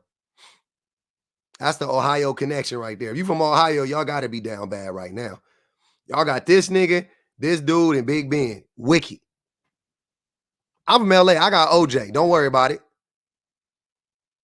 But we big, though. It's LA. I got OJ.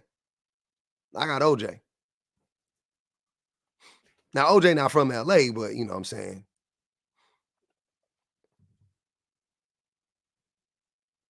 Shit happened in LA. Yeah. No, we win. No doubt about it. We win. Yeah. We won this one. Don't worry about that. I trust me. I know. Everybody else coming in second, third, fourth, whatever.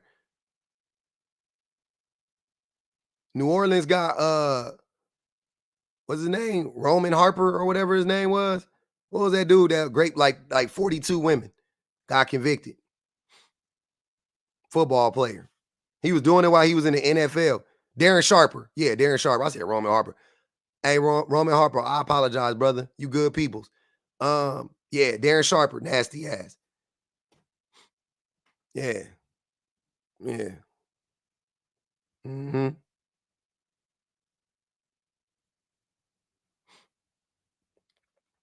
I saw a little bit of the Corey Holcomb and Cam shit. I ain't watched it yet. I've been busy as fuck. What up, Zion? Ask the question, fam.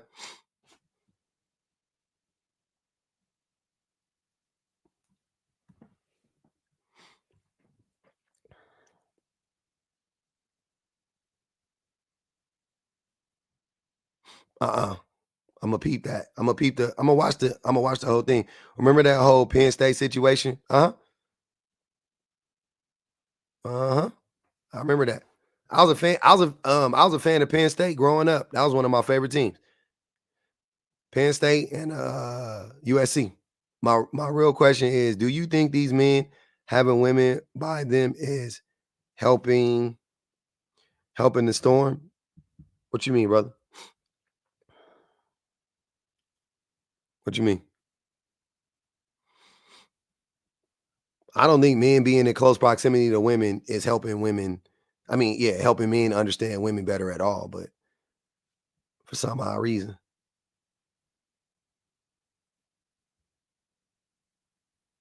Oh, you mean like in college and stuff? You mean like in college, or you mean like wives and daughters? Like, what you mean?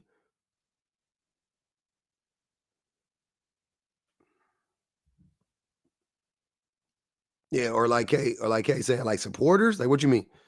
I'm confused.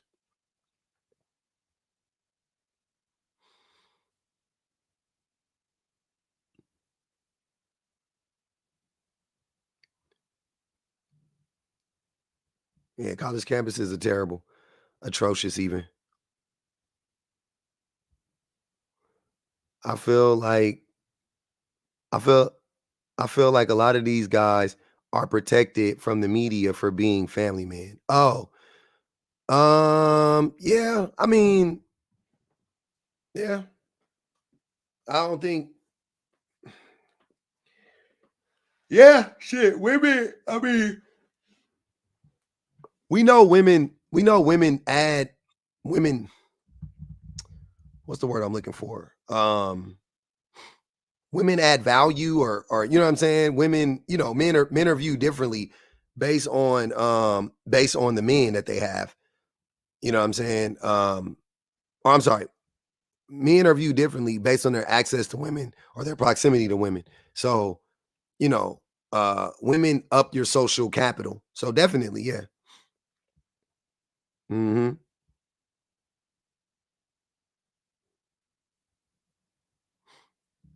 I think that's why Bill Cosby. I think that's why Bill Cosby got away with it for so long, right? Because not only his family, right, but it was also because of his because of his on his TV persona, right? So definitely, yeah. Every president needs a wife. Shit, if Kamala gets elected, she's gonna be the first president that I know of that never had kids, but definitely within the last, I don't know, probably 70 years. You gotta have a kid, you gotta have a dog, you know what I mean? First interracial couple married, like all types of, well, yeah, it's crazy.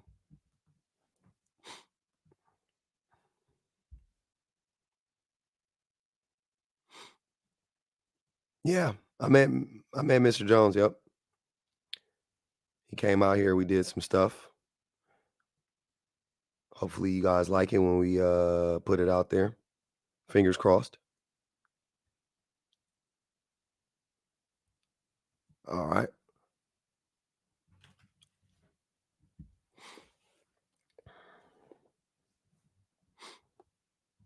We just going, hey, we just did some stuff, did some content or whatever. Uh-huh.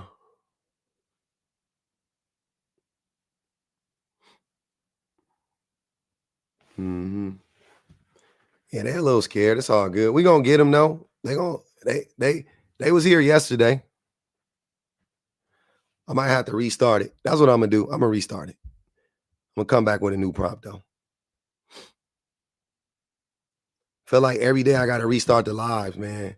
TikTok really be they really don't like pushing us out in the algorithm. It's really weird.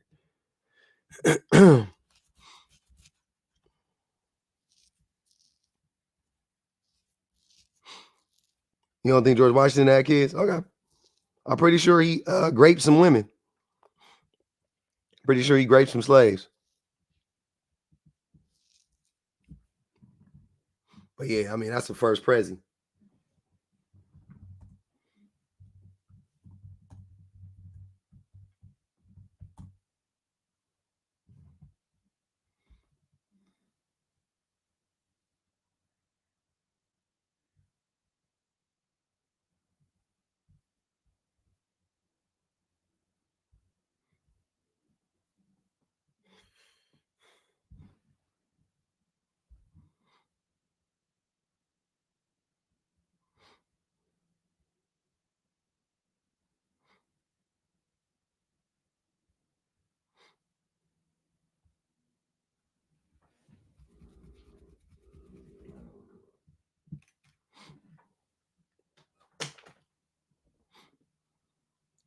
We bite.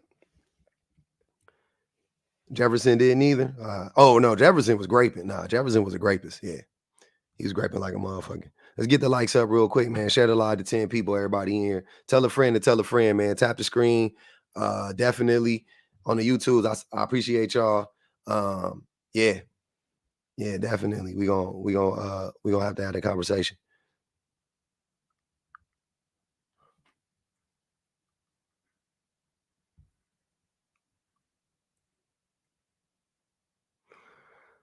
Hmm.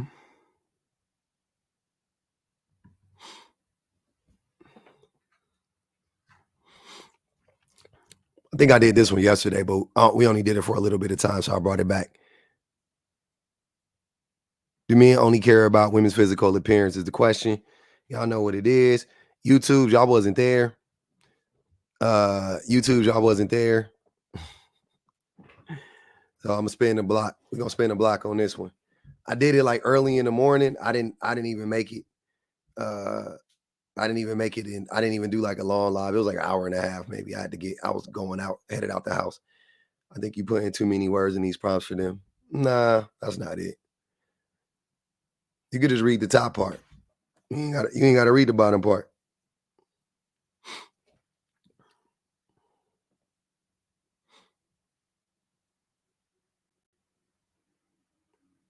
What are you saying, Lux? You think the band? Okay.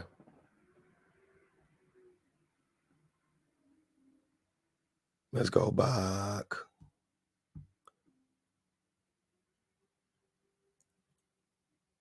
I'm gonna get my voice together, y'all. I'm sorry. I've been doing a lot. I've been doing a lot of work. I haven't really taken a day off in over a month. So I'm a little tired. My voice needs a little rest. I ain't gonna even lie.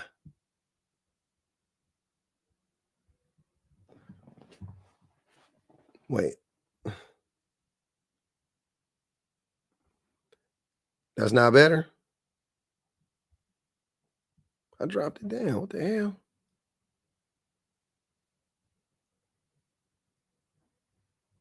That's crazy. Yeah, yesterday we had a couple crash outs on the live when we threw this prompt up there. Yesterday we had a couple 2-3 crash outs up here. So, we gonna see.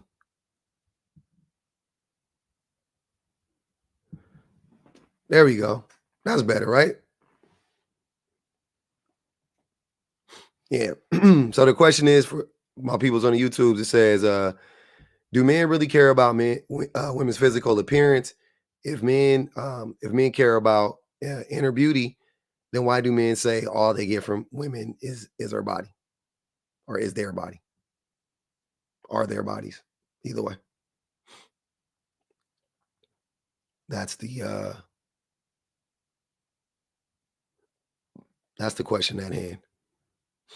That's what I want to know.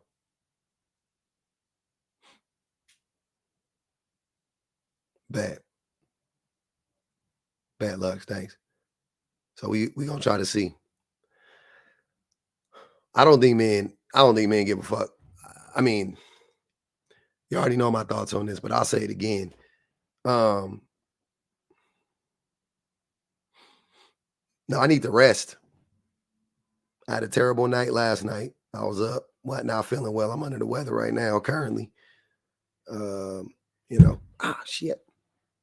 Ma said, y'all be on here like y'all working a job. This is public job. I'm clocked in. Shit. I ain't clocked out in about 30 days, maybe more.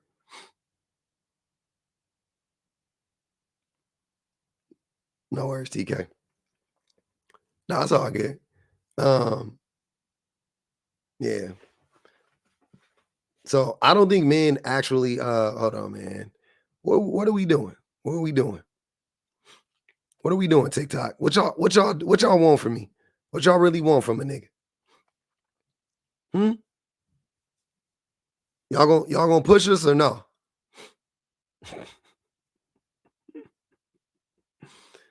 TikTok really our biggest op at this point. I thought the ops was the men's, but nah. It's crazy. It's crazy. We can't have men unpacking. We can't be making men uncomfortable. Can't do that. Especially a black man doing it. If I was a white man, they'd be pushing it though. That's what I think. Yeah, that's why I restarted the live. Yeah.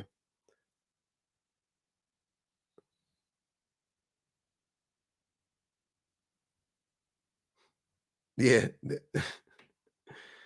It's wicked work. Uh-huh. Men do run TikTok. Mm-hmm. It's crazy. I just want to figure out. We gonna try to get to the bottom of this. Do men actually care about women? Now, from what I could gather, men don't actually give a fuck about women. From what I can gather. From what I can gather. Because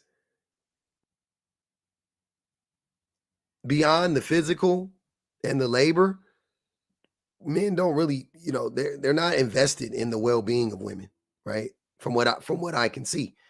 Observably or even from any of my studies or anything like that, I'm not seeing it.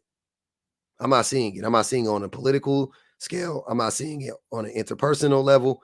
I'm just not seeing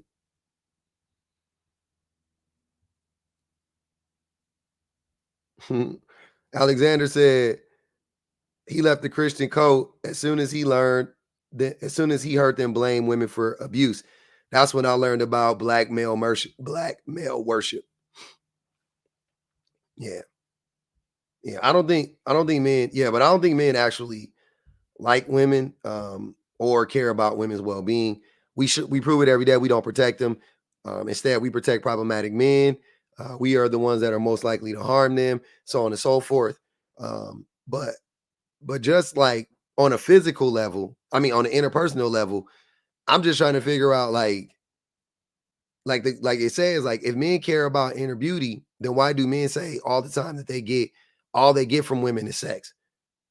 That's the thing that I be trying to understand. Like when men be acting like they really be out here like caring about women or whatever. But then when men want to like make themselves out to be the victim, right? When they want to, adopt the victim mentality, they go, well, we got to unalive ourselves and we got to go to work and we got to do this and we got to do that.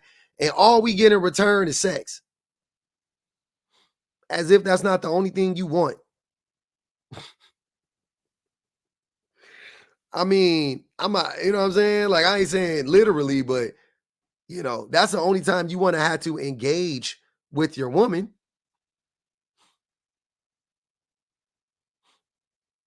That's the only time that's the only time men want to engage with women is when we are trying to have sex with women or having sex with women or doing something that we know will lead to sex with women. Even our own wives and girlfriends. So men prove every day that we don't that all we want is a woman's body. But then get mad when even if this is not even the case, but even if women were just giving us their bodies, men get mad. And my last thing is that's crazy about that is that you don't, how much is a woman's body worth?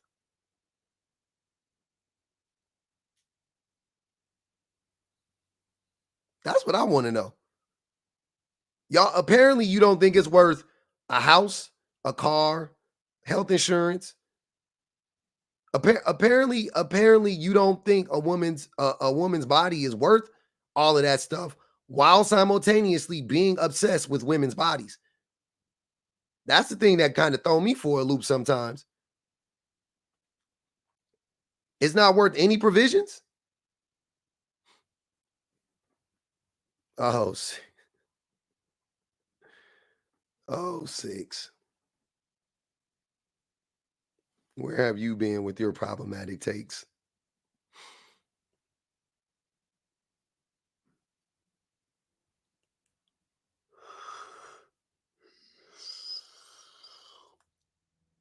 No,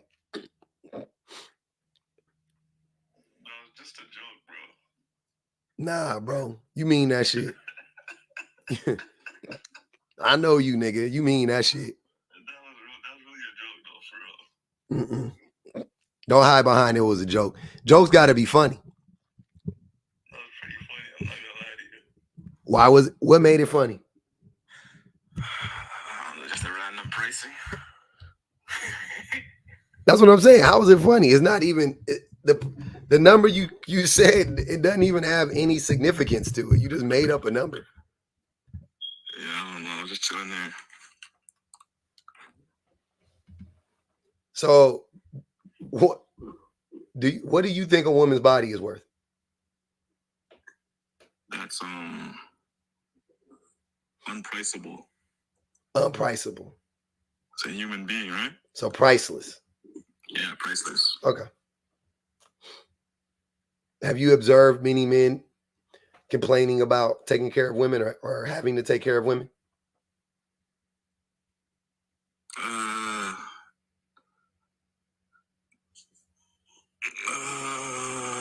Not really, no. No, that's not something that men talk about constantly, about how it's so unfair that they have to take care of women. And what do they get back in return? I don't think they have a problem with taking care of women, but I think they find out they have a problem with what they get back in return. I know, it's her body. So not just her body, it's more to that when you're with a woman, right? But I'm saying just her body alone. You just said it's priceless. So why would you complain? Why would they complain? Well, yeah, I just told you I don't think they're complaining about that. But they are. I've never heard that. Hold on. You're missing what I'm saying. You're saying that they're complaining about different things. I'm saying that they're getting her body for sure. They get access to a woman physically, right? If you get access to a woman physically and you just acknowledge that her body is priceless, then why complain? What else can you complain about? As I said, though, I see what you're saying now, but as I said, it's not just about her body. Like, it's not like I can't just get a girl and then she gives me her body and all right, now it's worth it. That's not how it works. There's other things that need to be given. Got you. So you don't think most men obsessed with women's bodies? Or having access to them, I should say? Yeah. They are, right? Okay. Where would you rank that on the list of importance? Where is that ranked?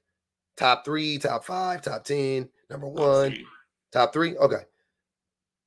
So if it's the top 3, then once again, what are men complaining about if all she gives up is her body without her doing nothing else? Where's the justification for them complaining? Well, what I see a lot and what I've explained here before was I feel like when men get married, women take the mask off. Okay. And they show who they really are. And who are they? That tends to be a nagging person, a person that's always finding something to complain about, things of that sort. Okay. And but isn't that worth it? No, it's not worth it because that takes away your peace of mind. But wait, I thought a woman's body was priceless. Well, as I said, it's more than just her body. Like when you're saying body, I'm thinking of just sexual acts. That's what I'm talking about. Just sex. Yeah, I'm just talking about sex or labor. I'm sorry. Hold on. I mean, also giving birth to a child. So her body, right? So it's priceless. That's my point. I agree. I think it is priceless. So that's why I've always find it funny to hear so many men complaining about what they don't get from women, when at the very least you're getting her body. That should be enough, right? No, that should not be enough, because when you marry a woman, it's way, way deeper than just her body. What is it? I just said like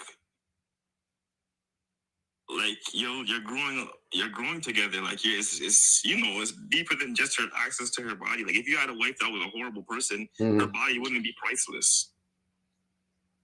Yeah, it would still be. What?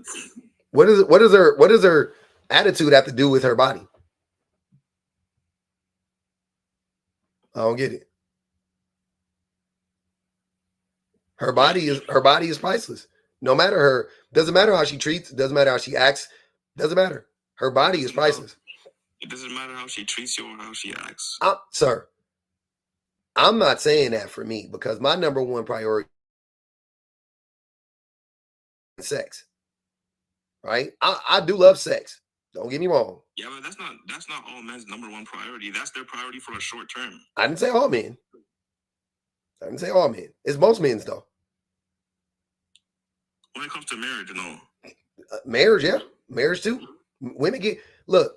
If Smacks isn't a top priority, if not the top priority for men, then why do men grape women even in marriages? Why do men coerce women into having sex with them even in marriages? The only men that grape are guys that are starving. No, that's a lie, and that's a weird take. You're right. That's not a lie. You're right. That's not a lie. That is a lie. No, I say you're right. That's a lie. You're right. Yeah, they're not starving. They grape men grape for control. They grape for power. They're not starving. So, explain that. You know, I want to mention. Now that you brought that up, I want to mention the last thing you had up. Mm-hmm. You were speaking as if that, like, what are we supposed to do? Like, that guy did what he did, and you're saying, like, what do you suggest we do? Jump up and start protesting? Yeah. I think you should.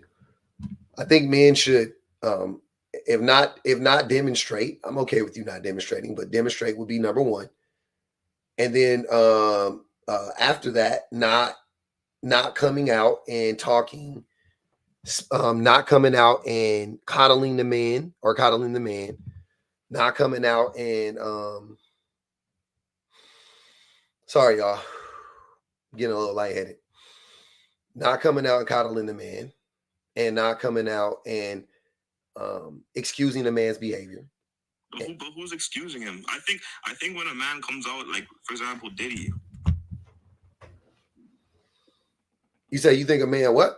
When someone comes out like Diddy. Look what's happening to him right now. He's being, like, scrutinized right now.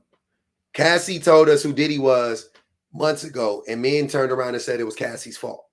Now, the FBI has some hard evidence, right? It would appear to be some hard evidence. And it's just, and they're still defending Diddy, by the way.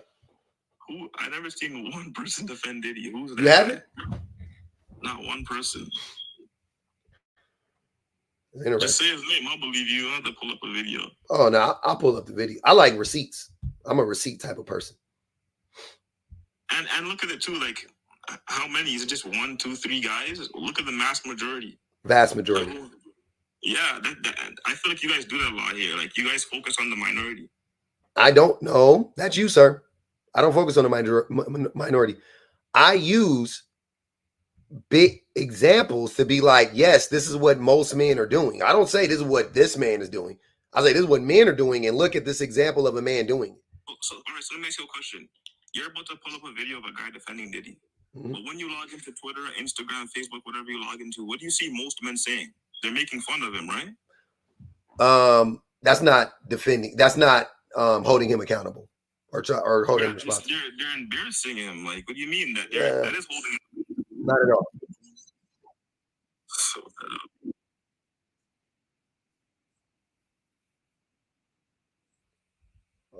I ain't gonna play the whole video, but I'm gonna play the part where he defends Diddy because I think it's important for the conversation, so we can hear how men defend Diddy. Right? That's what I want you to hear. It's like the language. Puffy's ever gone without getting some pussy.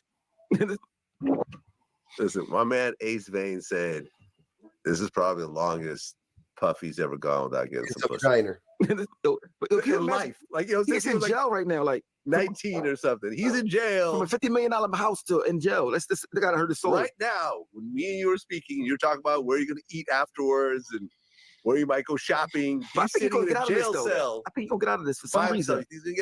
These are the things that as a smart, slick boy, I think I don't think he's innocent for everything, but I think he's gonna get out of it because he's gonna find a loophole. Well, he's charged with sex trafficking, racketeering, and kidnapping, and he's potentially facing life in prison. That'd be sad if he get life. That'd be that'd be a travesty, man. Like R. Kelly, a travesty to me. He shouldn't get that much. He shouldn't have got this much. Why is it a travesty? Why is it a travesty? You hear what he's saying? He said it's a travesty if Diddy gets life, and it's a travesty that R. Kelly got the time he got. And that's what I mean, what you want me to say, bro? What you want me to say? I want you to say, like, the facts. If I walk outside right now and I ask 10 guys, do you think it's a travesty if Diddy gets life for the crimes he's committed? Most men are gonna say no, lock that man up. Am I lying here? Yeah, I don't think most men I don't think most men think that R. Kelly should be locked up. Wow.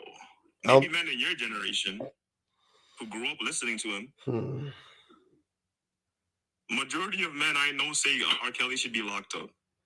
As a matter of fact, the only one who's saying that he shouldn't be locked up is my boss, which is around your age group. Yeah, there are more of men in my age group than men in your age group. Is there? Yeah.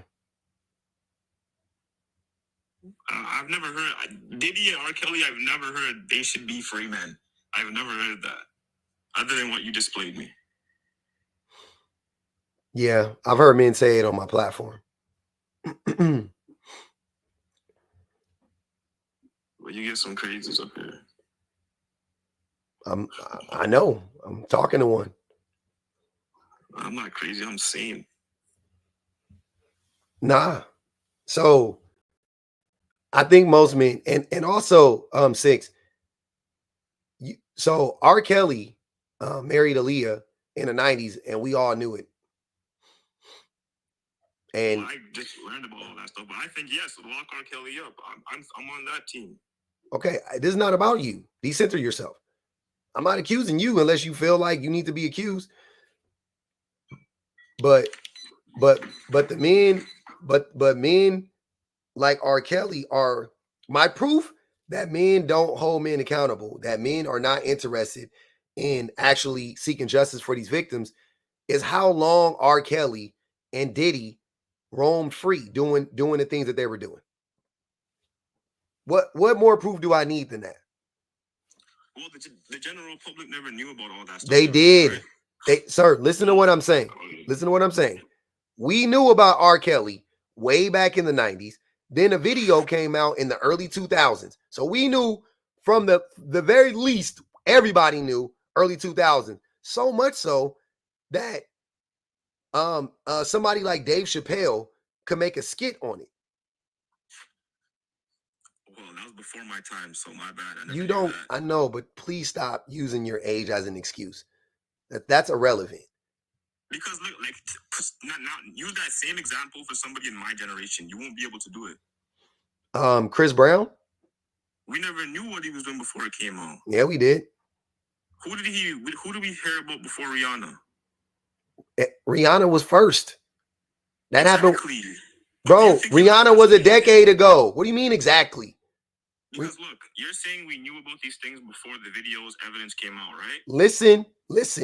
Rihanna was a decade ago. Okay. Not okay. We knew. He had a whole career after that. Yeah, but do you think Rihanna's the first girl who he hit? Possibly. No way. Come on. Listen to what I'm saying. You're missing the point. He hit Riri, and he paid not that much of a price. That's my point. That's what I'm trying to tell you. He paid a price. He's still paying the price. No, he's not paying the price. What price is he paying? He's getting locked out of a whole bunch of opportunities.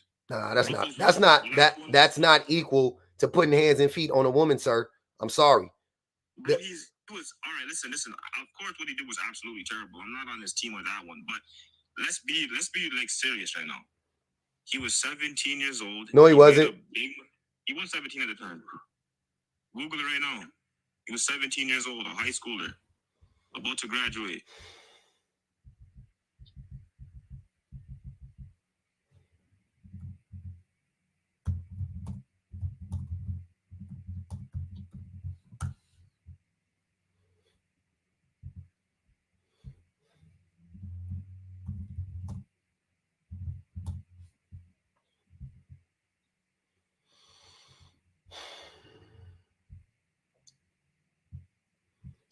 And Rihanna pulled the keys out of a moving car on the highway, by the way. Not saying it justified it, but yeah. You can't pull the keys out of a moving car. That's what he said he did. She did. Yeah, he was lying. I should have told you right there. You can't pull the keys out of a moving car. You just looked at it and never said nothing. Oh, I haven't. I stopped looking. He was born in 1989.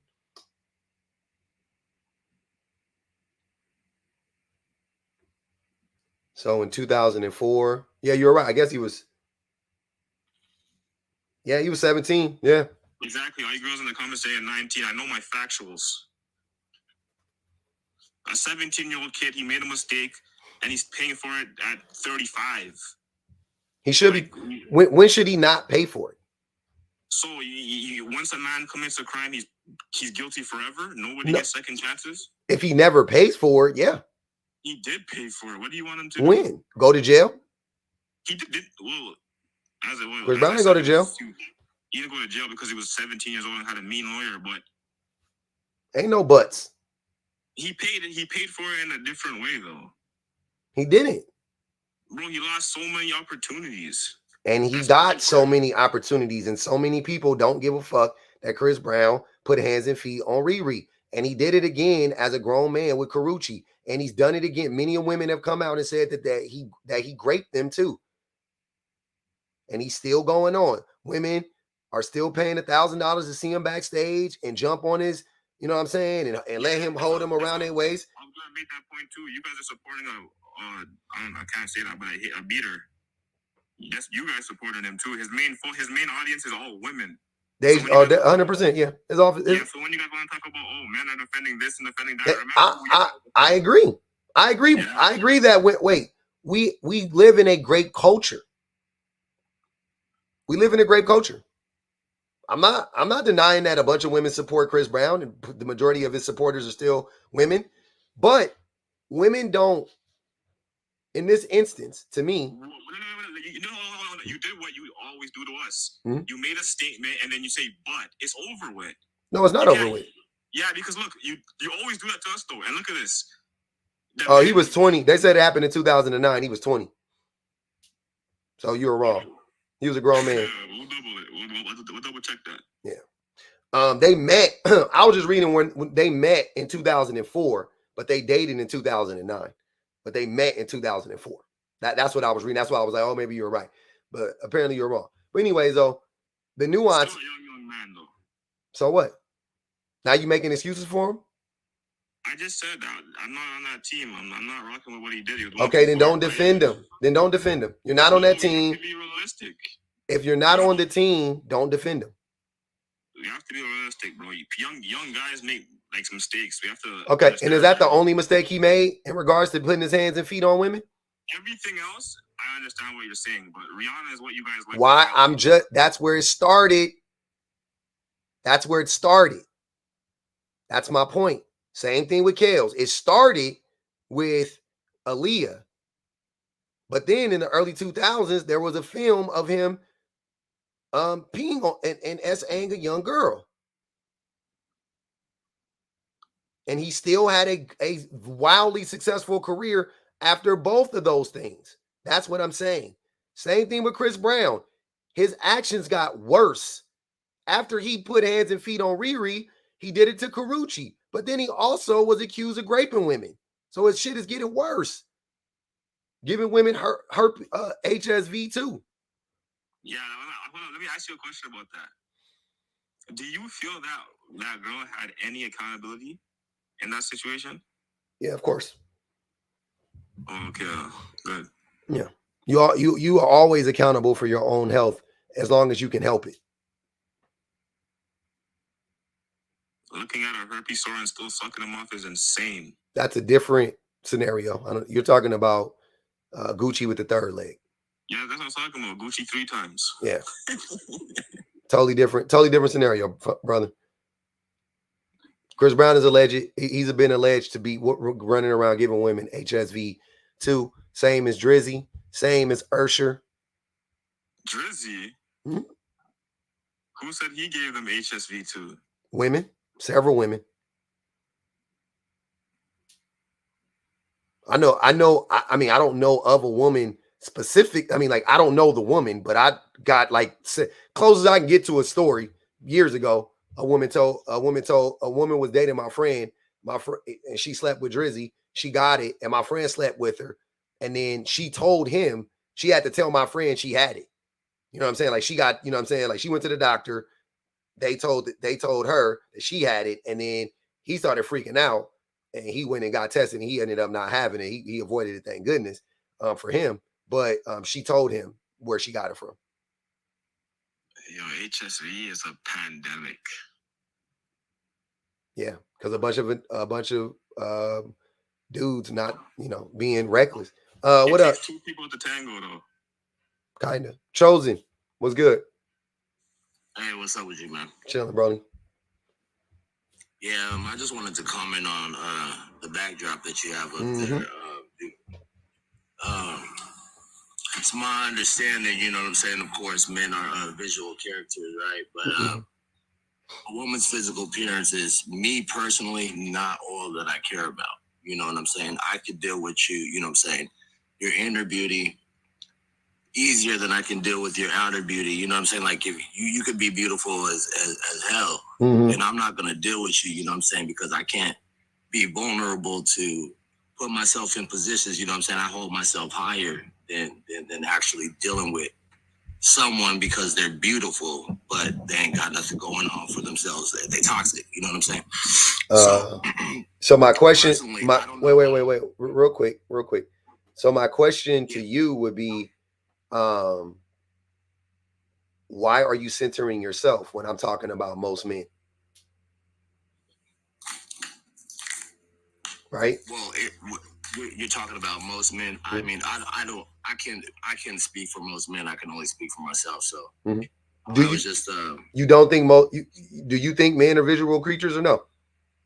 Yeah, no. I know that men are visual creatures. Okay, so you can speak for most men. Usually in the right. So I understand that a man cares about a woman's physical appearance. You know what I'm saying? Being that we are the person that makes the first move. You understand? So we're gonna go for something that we visually see. However, I personally care about the inner beauty. So you know what I'm saying? Decenter yourself again. Chosen. Decenter yourself again. If you can acknowledge that men are visual, because here's what I'm getting from what you're doing right now, right? I think you know that men, that this is true. I think men are, like you already admitted, men are visual beings, right? Yes. And they are fully, like committed or enthralled in the concept of getting the most attractive women they can possibly get, right? First and foremost, physical beauty. And then, and instead of you engaging in that conversation, you're trying to run cover for these men by saying, well, I can't speak for them, but I'm a good guy, right? Which is also sending a signal that, like, oh, and there's other good guys out there like me. See what I'm saying? No, I'm not. No. I was actually trying to personalize it, but yes, I do understand that men can be very carnal. So it depends on whether he's looking for a woman that he's trying to really lock down and be with forever, or whether he's really just trying to get the draws. So I think they're one and the same. What's that? I think they're one and the same. Men like to act like all they want to do is get the draws from a woman, and then other women they put in wifey categories and shit. That's not what it is. Men want to get the draws from every woman. That's first and foremost. That's object number one. That's objective number one, is get the draws. Like Tommy said, right? GTD, get the draws number one. I hate how men try to act like, oh, I mean, we'll smash, but da because same thing. I'll use you for an example, Chosen. If you look at a woman and you go, damn, she's beautiful enough to be my wife, but she let you smash on the first night, you're not gonna try to be with that. A lot of men are gonna be like, oh, she a bopper, she a thought. That is the consensus, right? Okay. That's the consensus. So how can that same group of people turn around and say, when they see a woman, they're instantly putting her in this category or that category? And then also to your point, you just said that the physical beauty is one thing, but I care more about what's going on the inside and so on and so forth. So the same thing in reverse. Yeah, you could look at a woman and she could not be as physically attractive or physically appealing to you as you would like her to be. But then if you care so much about her insides, then you should maybe you get to know her that, oh man, this actually is wifey. Right?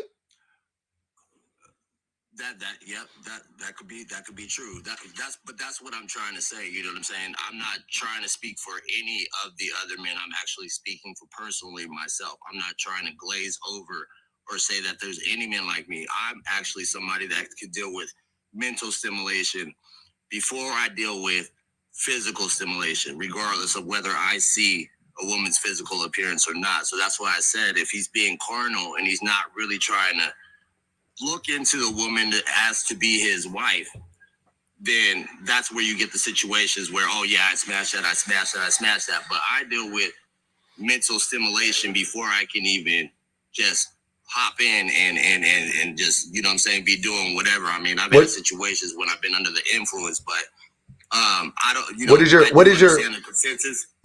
is your favorite way to be stimulated by a woman? Mental stimulation. I know, I'm saying how. Deep conversation. She has to know me inside and out and vice versa. So the first thing that I'm trying to do is not actually beat up on it. Uh-huh. That's what a sapio would be considered to be. You know what I'm saying? But since majority, the consensus is men are carnal beings a lot of the times, and we're visual characters. Yes, men are usually trying to get to the bedroom. But I'm saying that I could see someone that's beautiful, and look, when I get into the inner side of her as actually being someone that converses with her, I could not want to deal with that woman at all. And so we probably wouldn't even make it to the bedroom. Okay. And That's me. Are you in a relationship currently? Or have you been in one recently? No. I have somebody that has a piece of my heart. That's it. And so I'm literally talking to you from the position of actually being mentally stimulated by someone, but I haven't slept with her. That's dope. What do you like about her? What do I like about her? Well, she's on a journey just as well as I am. She actually kind of seems to mirror me, and we have the same mind. We have a very similar mind frame. You know what I'm saying? She's confident. I'm confident. I'm healed. I don't got no traumas or anything for past relationships. She's dealing with something right now, but you know what I'm saying? Whatever she's got going on isn't exactly feeding, you know what I'm saying? Isn't feeding her. You know what I'm saying? It's not watering her grass. So I'm talking to her, but you know what I'm saying? I'm not trying to break into nothing or split nothing up. You know what I'm saying? I'm going to wait for her to make that decision on her own, but we do, you know what I'm saying? We do have feelings for each other. So what, I didn't hear an answer though. What do you like about her though? What is interesting about her? So when you deal with somebody and you're not actually being physical, there's communication is like flawless, you know what I'm saying? Because all you do is talk to this person. So just because she's attractive, you know what I'm saying, doesn't mean that's all that I see in her. I actually get the opportunity to love all of her, regardless of whether, you know what I'm saying, I get the opportunity to love all of her instead of just being about how she appears. So, I mean, I can't say there's a lot. Sometimes she, you know what I'm saying, sometimes she might pull back, you know, she gets little moods and everything like that, but I haven't, you know what I'm saying, we have really, really, really, really good communication, you know what I'm saying? So you mean to tell me that you are a sapiosexual and you love deep conversations and you value and you respect what, you know, what's going on with the woman on her inside. And when I ask you, what do you like about this woman? You don't actually have an answer. I mean, if it's not enough of an answer to you, or maybe I don't think it was an answer at all. What do you like about her? Maybe I'm not being as forthcoming as I could, because it's just hard to be like, okay, I like this about her, this about her, this about her, this about her. This Why? Ask me. Hold on, wait. Let's do it. Let's ask me what. Hold on, wait, Chosen. Hold on, Chosen. Ask me, what do I like about my wife? What do you like about your wife? I like how intelligent my wife is.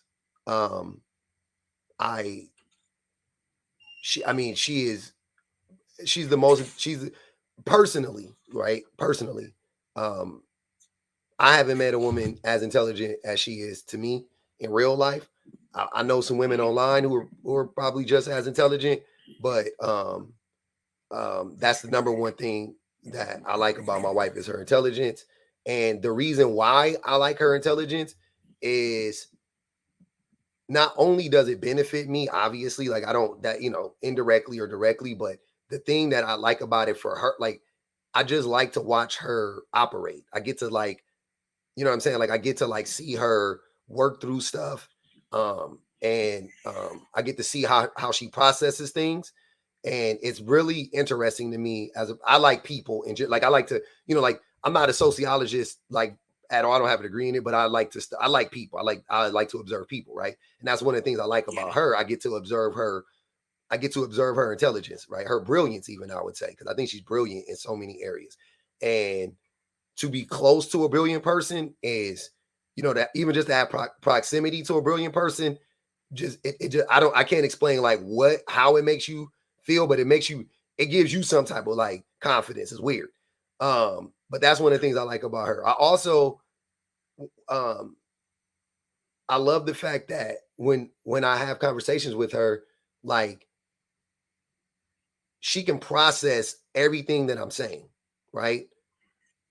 She can process everything I'm saying. I don't have to explain myself too much, unless I'm lacking on the communication end personally. But like I don't need to, like I could say something to her, she fully understands it, she processes it, you know what I mean, and she gives me feedback, whatever, right? We just have like she just also speaking of that, I love how she communicates. I think she's the best communicator I've ever encountered in my life.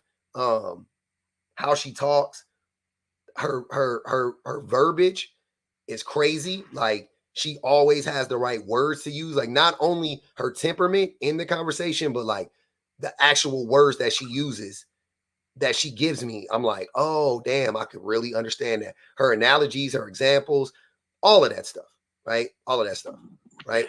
So so for me, and that's just one aspect. That's like literally like one thing that I like about my wife. Like I could do that with like 1,000 things that I like about her. I understand what you're saying.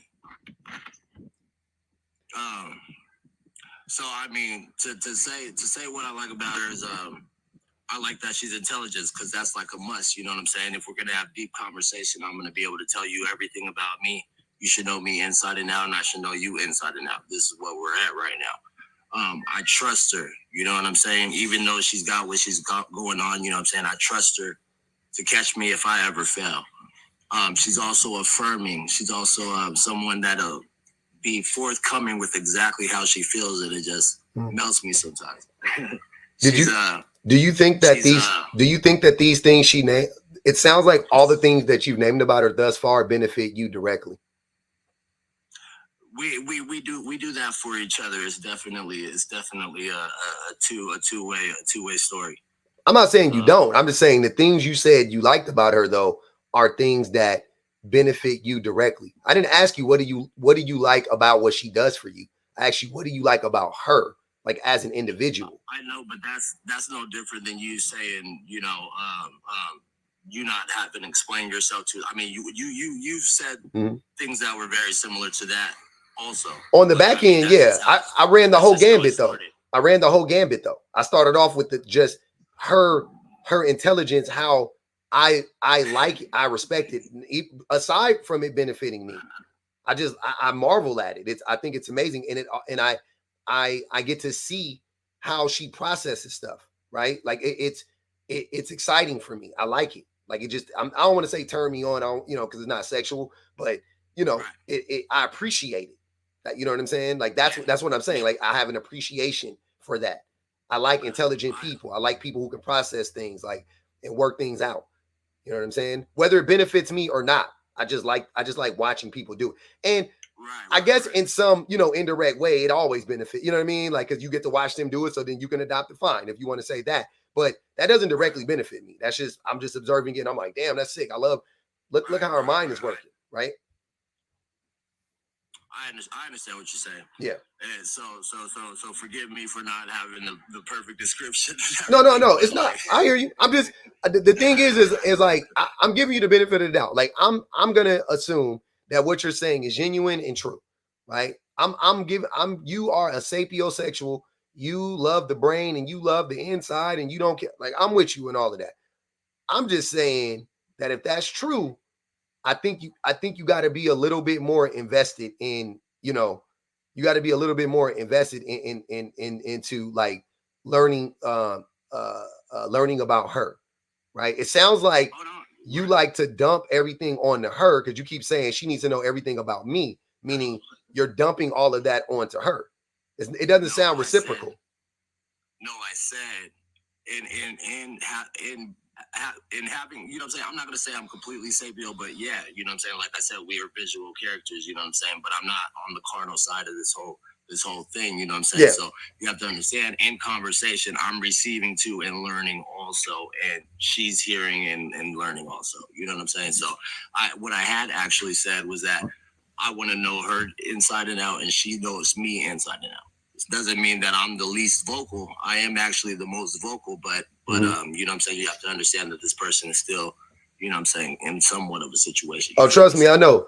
Men talk way more than women. Yeah, well, yeah.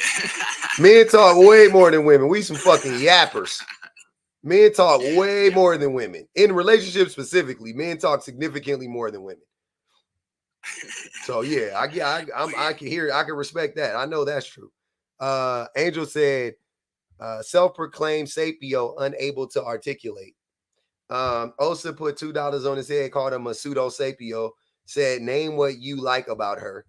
I guess he tried to. It just, when you say that, just so you know, moving forward. I think I was gonna go on, but yeah, be careful. Rejected, so. No, keep going. I'm with it. Keep going. I'm listening.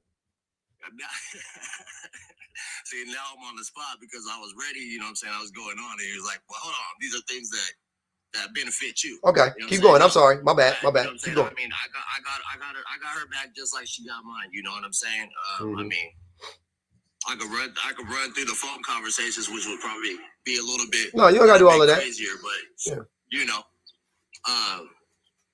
But yeah, you know what I'm saying? You know what I'm saying?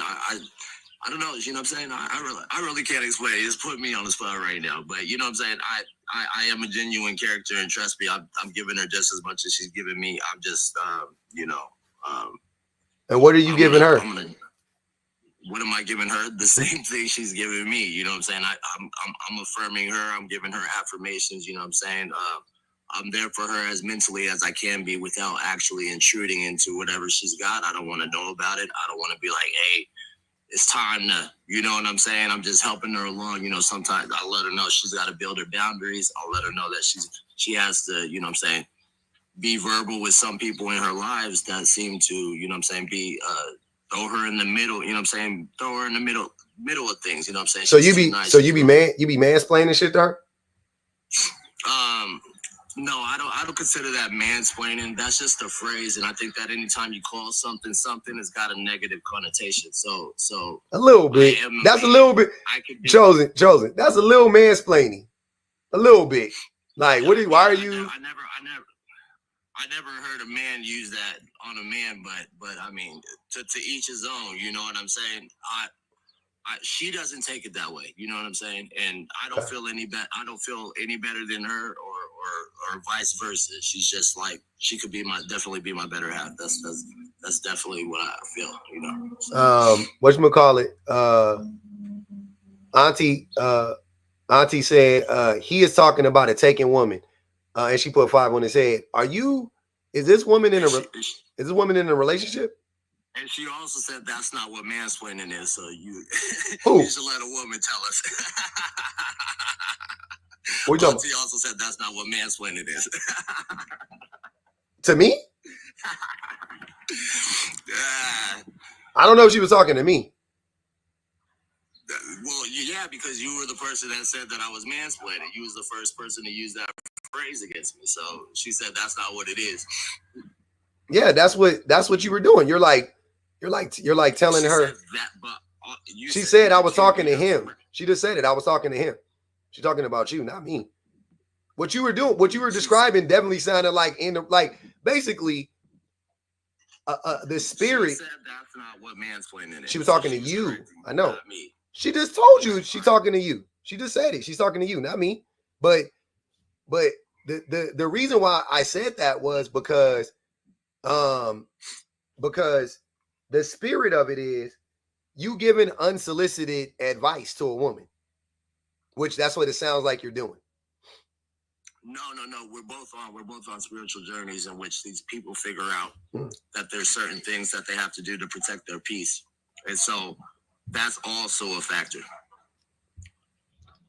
Okay. Which I failed to mention in case it would be misunderstood by the audience or would turn into some type of religious or blah blah blah blah blah new age, you know what I'm saying, type talk. Is that woman in a relationship? She hasn't been in the same room with this person since March. Like as far as lay down here and I lay down there. But she's in a relationship with somebody else. Married still? Yes, sir. But that's what I'm saying. I'm not there to destroy that. You know what I'm saying? She's growing. You know what I'm saying? She's on a journey. You know what I'm saying? So she's got some healing to do. You know what I'm saying? So this is not even something that you know what I'm saying? Like I'm 100% engaged in. Yet a piece of me is still in there. So you playing the long game? And what? You're playing the long game. Oh, yeah, well, I mean, being that I have a Sabio side or whatever, whatnot, because trust me, I mean, I could get, you know what I'm saying? I could get stiffy too, you know what I'm saying? But I mean, yes, I'm willing to wait for whatever, you know what I'm saying? Feel me? At this point, day and age, at this moment, yeah, I'm playing the long game. We could talk and just mentally stimulate each other while old boy is dropping the ball, it seemed like to me. So you as a fully healed man want to engage in a relationship with what would seem like a completely unhealed woman. You think that is smart? No. I'm not taking less than I have to give, but I understand that there's trials and tribulations to actually what's going to happen. So yeah, I'm playing the long game, but I'm not willing to accept less than what I'm given. You know what I'm saying? So if it don't align, you know what I'm saying? When, you know, if it doesn't align, then it doesn't align. You know what I'm saying? So interesting. Rio. That's the simplest way I can put it. Rio, are you there? Yeah, this is interesting. I'm not gonna even hold you because go ahead, Rio. Rio. Oh, can you hear me? Yes. Hello? Yeah. Okay, you can hear me. Okay. I'm gonna refer to the prompt. Okay.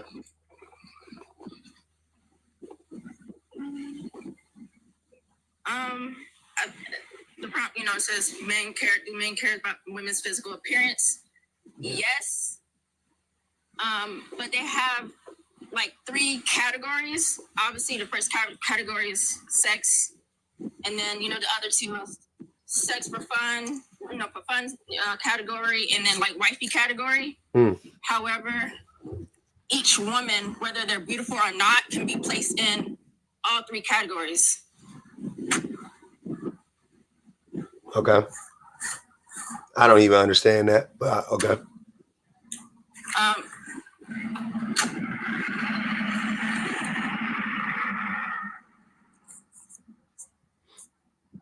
Yeah, I think we might be a little bit overcomplicating this, but since you agree, I'm gonna drop you back down anyway. I only want people who might have something, you know, something else. Chosen. Ruby Payne said, "Ask you, what are her hobbies?" This woman. What are her hobbies? Mm-hmm. Well, she's got children, right? So I would I would expect some of her hobbies to be playing around with her children. She likes to, she's really in touch with the forest, talking to me, getting on TikTok, whatever, you know what I'm saying? Whatever it may have you. So her hobbies are her kids? Well, I mean, you gotta, you know what I'm saying? If you love them, you gotta love spending time with them, you know what I'm saying? You gotta.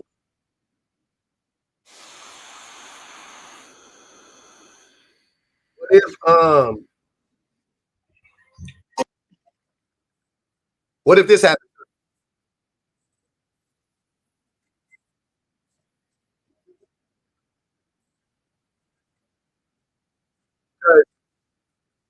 Because Carl Thomas, look, because here's the part. I want you to listen to this part about the song. This gonna apply to you.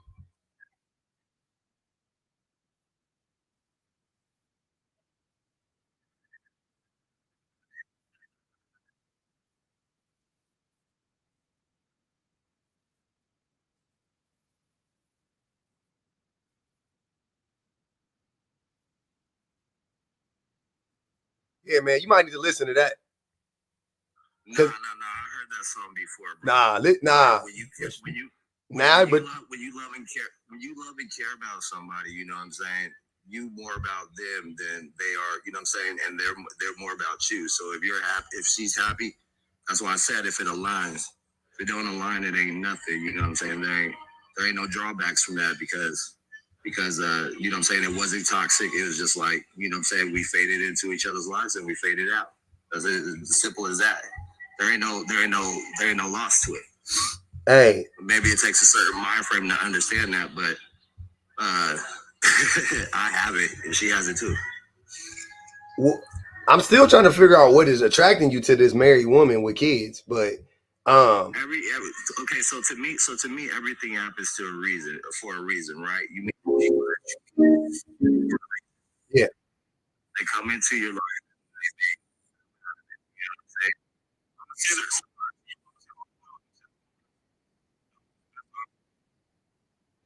was that true, Trojan?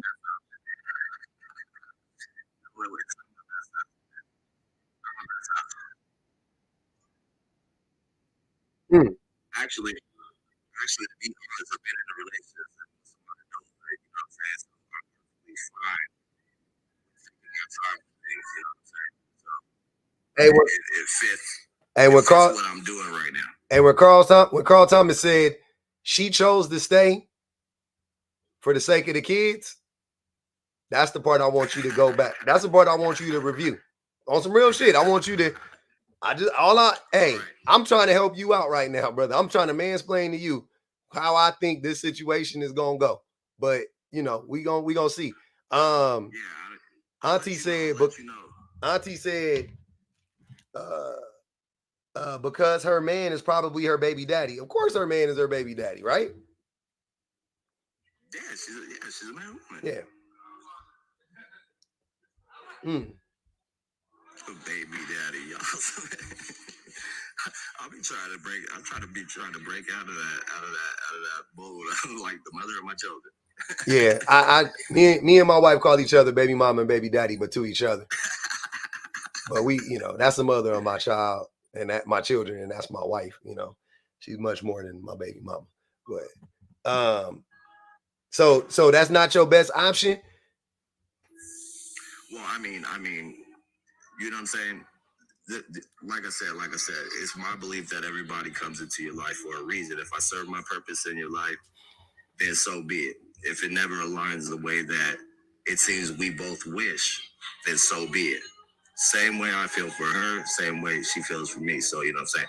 I love myself, but I can still, you know, out of loving this person, I wish this person happiness, regardless of whether it works out for me or her or not. And she's the same way. She expresses the same thing to me. But there's feelings there. How did y'all meet? We this is a TikTok talking thing. This is what I do, brother. I've had these conversations many a time. No.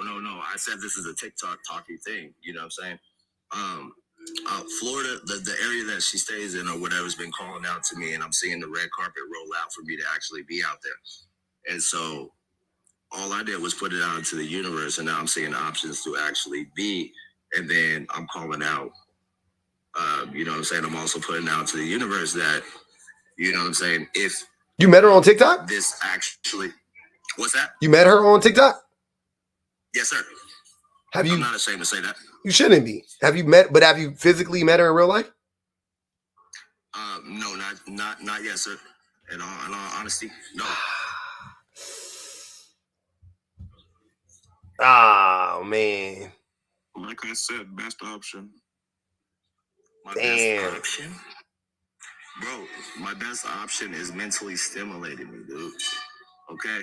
So just because I ain't about trying to go put my thing in every little thing that I actually bump into, because trust me, I can do that too, but I'm a real character, you know what I'm saying? So this person has to accept me for me, you know what I'm saying? I don't have no pickup lines or nothing like that. It was just like, this is who I am, you know what I'm saying? I'm not gonna act, pretend. I'm authentic. Have you know what I'm saying? Have you FaceTimed her yet? Absolutely. Okay. How much money have you sent her? We talk every day. Oh, that's great. How much money have you sent her in total, would you say, since the beginning of your relationship? What, you talking about gifts? Yeah, whatever. Like how much, yeah. No, I can't put no number on that. She sent me gifts, I sent her gifts. You know what I'm saying? Oh, she sent you stuff too? Okay. I mean, I really be sending gifts hey, it might sound complicated, might sound crazy, but I'm okay, you know what I'm saying? I know who I am, and I know. Y'all be sending gifts. Y'all be gifting each other when y'all be on panels. I really gift a lot of people. You know what I'm saying? Matter of fact, I'll probably send you $1 or something here in a second. Bet. I'll be gifting on my panels all the time. I think you should bang the Cash App on the strength, but I've been looking out for you, brother. I want to see you do better. I think for sure. I think you can do better. That's all I'm saying. I'm open. I'm open to that. You know what I'm saying? I'm open to that. But since I'm gonna, you know what I'm saying, I got some, you know, trials of my own, you know what I'm saying, that I gotta take care of out here where I'm at before I actually get to Florida, because trust me, I'm not a hoper or a thinker or blah blah, but you know, I think I'm gonna do it, I'm gonna try to do it. I'm gonna get to Florida. But I got something I gotta do out here. So it's gonna take me a little time too. So, you know what I'm saying? Yeah. Erica wants to know, did she explicitly say that? Did she explicitly say that she liked you romantically? Oh, I mean, it's what yes or no? Doesn't need to be said. Nah, yes or no, brother? Yes or no? Okay. She said tons of things. So yeah, she likes me romantically. Yeah, she does, definitely. I mean, I feel like I'm more for her than what she's got going on when shit just drop off, you know what I'm saying, in March for you and things change.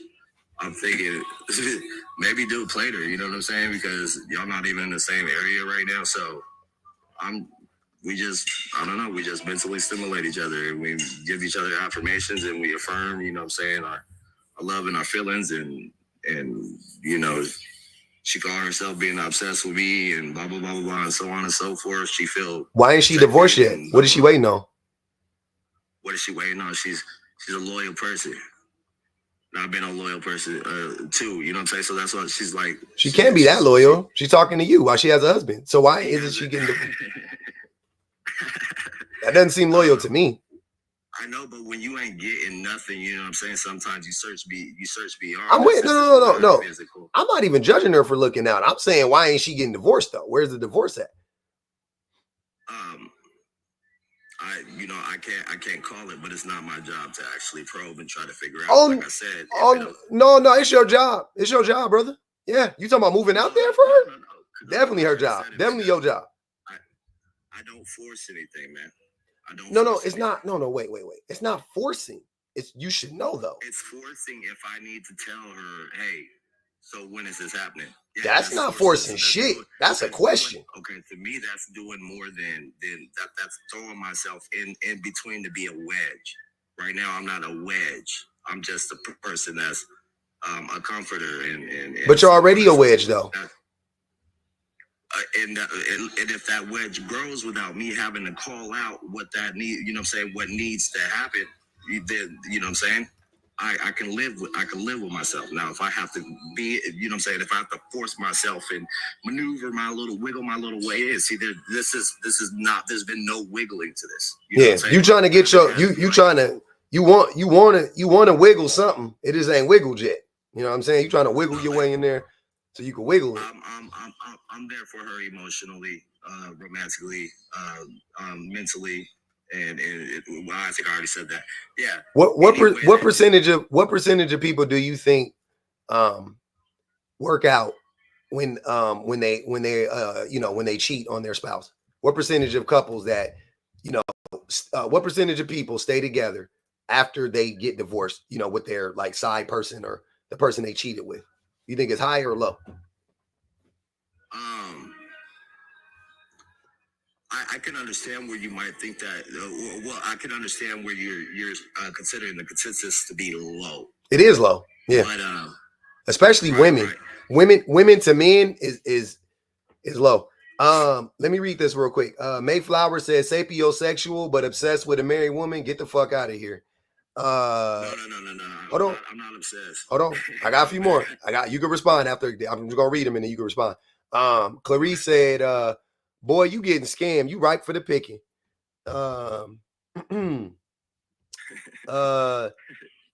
Auntie said he will be back soon crying about women. And Ali said, does he enjoy being love bombed and being Delulu?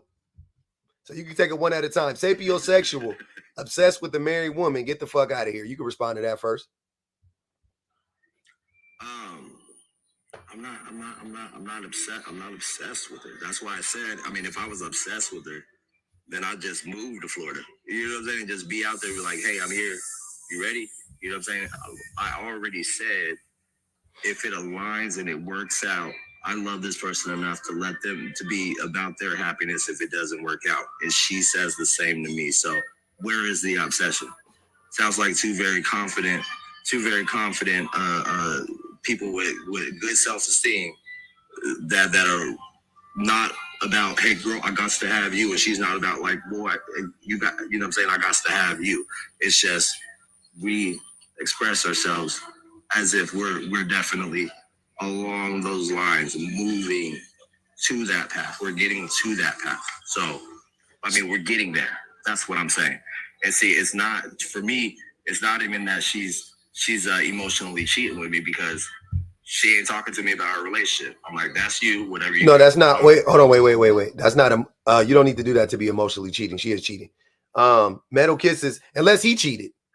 You're not even a bit curious as to what the divide is between them. What if it's her? What if she the problem? Look.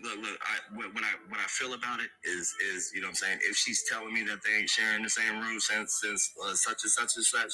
Yeah. I just thought about this today. I was like, maybe that's what he did, because I mean, instead of facing the music and actually, you know what I'm saying, being like, hey, this is what happened, you just rather not, you know what I'm saying, you can't live with yourself, so you probably ain't gonna put yourself in a position to actually be doing that. You know what I'm saying? Yeah. Metal Kisses said, you this close to being catfished, by the way. Go ahead, let Black Lightning get up in here real quick. What up, Black Lightning? Yep. How am I gonna get catfished by somebody I videoed? I don't know. You said you spoke to her. That's why. These women need to listen. Hey, that's why I asked you. I was like, you been talking to her on video, and you good, as far as that's concerned. Go ahead. When you talk to her, does she only show you? Does she show you from the neck up? Have you seen from the neck down? No. She has plenty of pictures on TikTok. All right, bet. Okay. Go ahead, Black Lightning. Okay, both of the questions I believe are intellectually lazy. Do we only care about physical appearance? Why do men say they only got the body? Because that's the environment, that's what it is right now. What does that mean? But not all, though. Not in general. What do I mean? Those are two different statements. Not all and not in general. I mean, You could say that, but I was referring to in general, which isn't all. That's most. Yeah, I don't agree with it. How is it intellectually lazy? Because when you say, do men only care about women's physical appearance? When you say in general, of course it's not all. So you can't really have a conversation like that, especially being in sub-only mode. Like, I don't believe you're really trying to have a conversation. I don't engage with the comments that often when I have people on the panel. People can come up and have the conversation like you're doing right now. And that's a double-edged sword, because then it comes down to if you want to let people up or not. I always let people up. That's great. You let me up. So, I'm not doubting that. I'm just saying, when it comes to these TikTok university classroom settings, it's not the best thing for people to talk to each other. It's not the best thing for people to actually engage with each other. Then don't engage. I'm sure a lot of people would come to that conclusion, but then who's going to answer your prompts when you can't engage with them? Who's going to answer? Now we having a conversation. I want to get back to the point. It seems like you came up here to argue. I don't care to argue with you about it, but if you want to talk about the prompt, you can. I asked 2 questions. I don't know how they're intellectually lazy still, and I didn't even imply most men because they're 2 questions. Well, you said do men, which why would you say do men or do anybody do anything unless you're automatically implying it is most?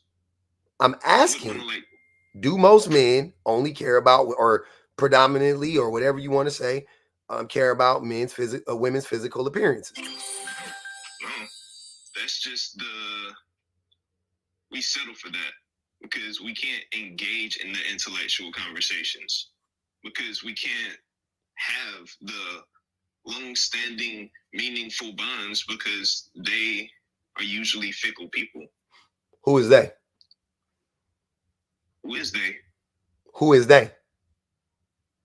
They is the women. So we is the men. I mean, that was kind of obvious. I didn't know who you're referring to. So they. Gotcha. So women are fickle? Everybody is fickle for different reasons, but women are typically more fickle. What makes them fickle? Their desire to be alignment with the BS spewed by society.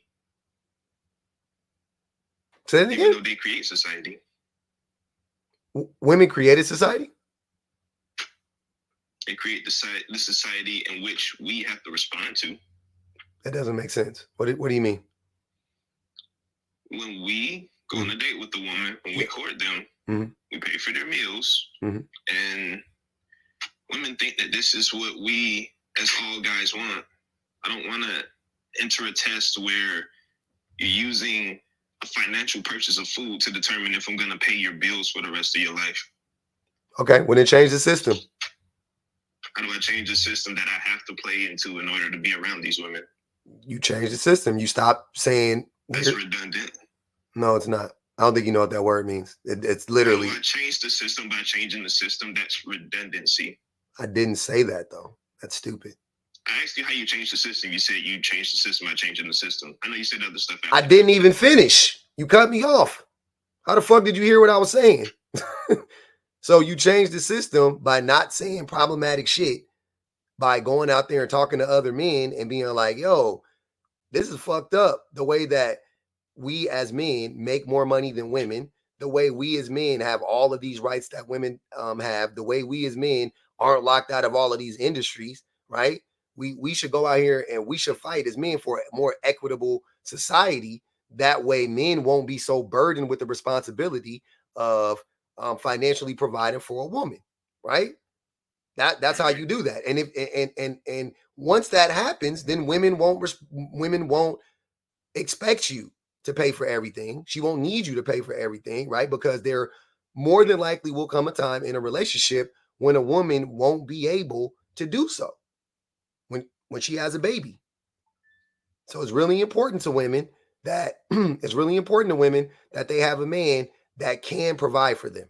He doesn't have to be able to in the moment, right? But that's really important. Still an expectation.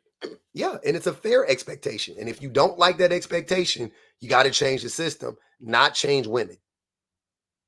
Yeah, of course not. It starts with people changing minds and being able to have conversations. Like, if one side, and by one side I mean the women, are saying us being with them, us being around them is abusive, is somehow disrespectful to them. Like, I've literally only spoken to people before, and they've implied I've been disrespectful. No cursing, no yelling, getting out of hand, trying to debate or nothing. Just simply asking questions is abusive to them. I mean, do you think that's the only way to be abusive? No, of course not.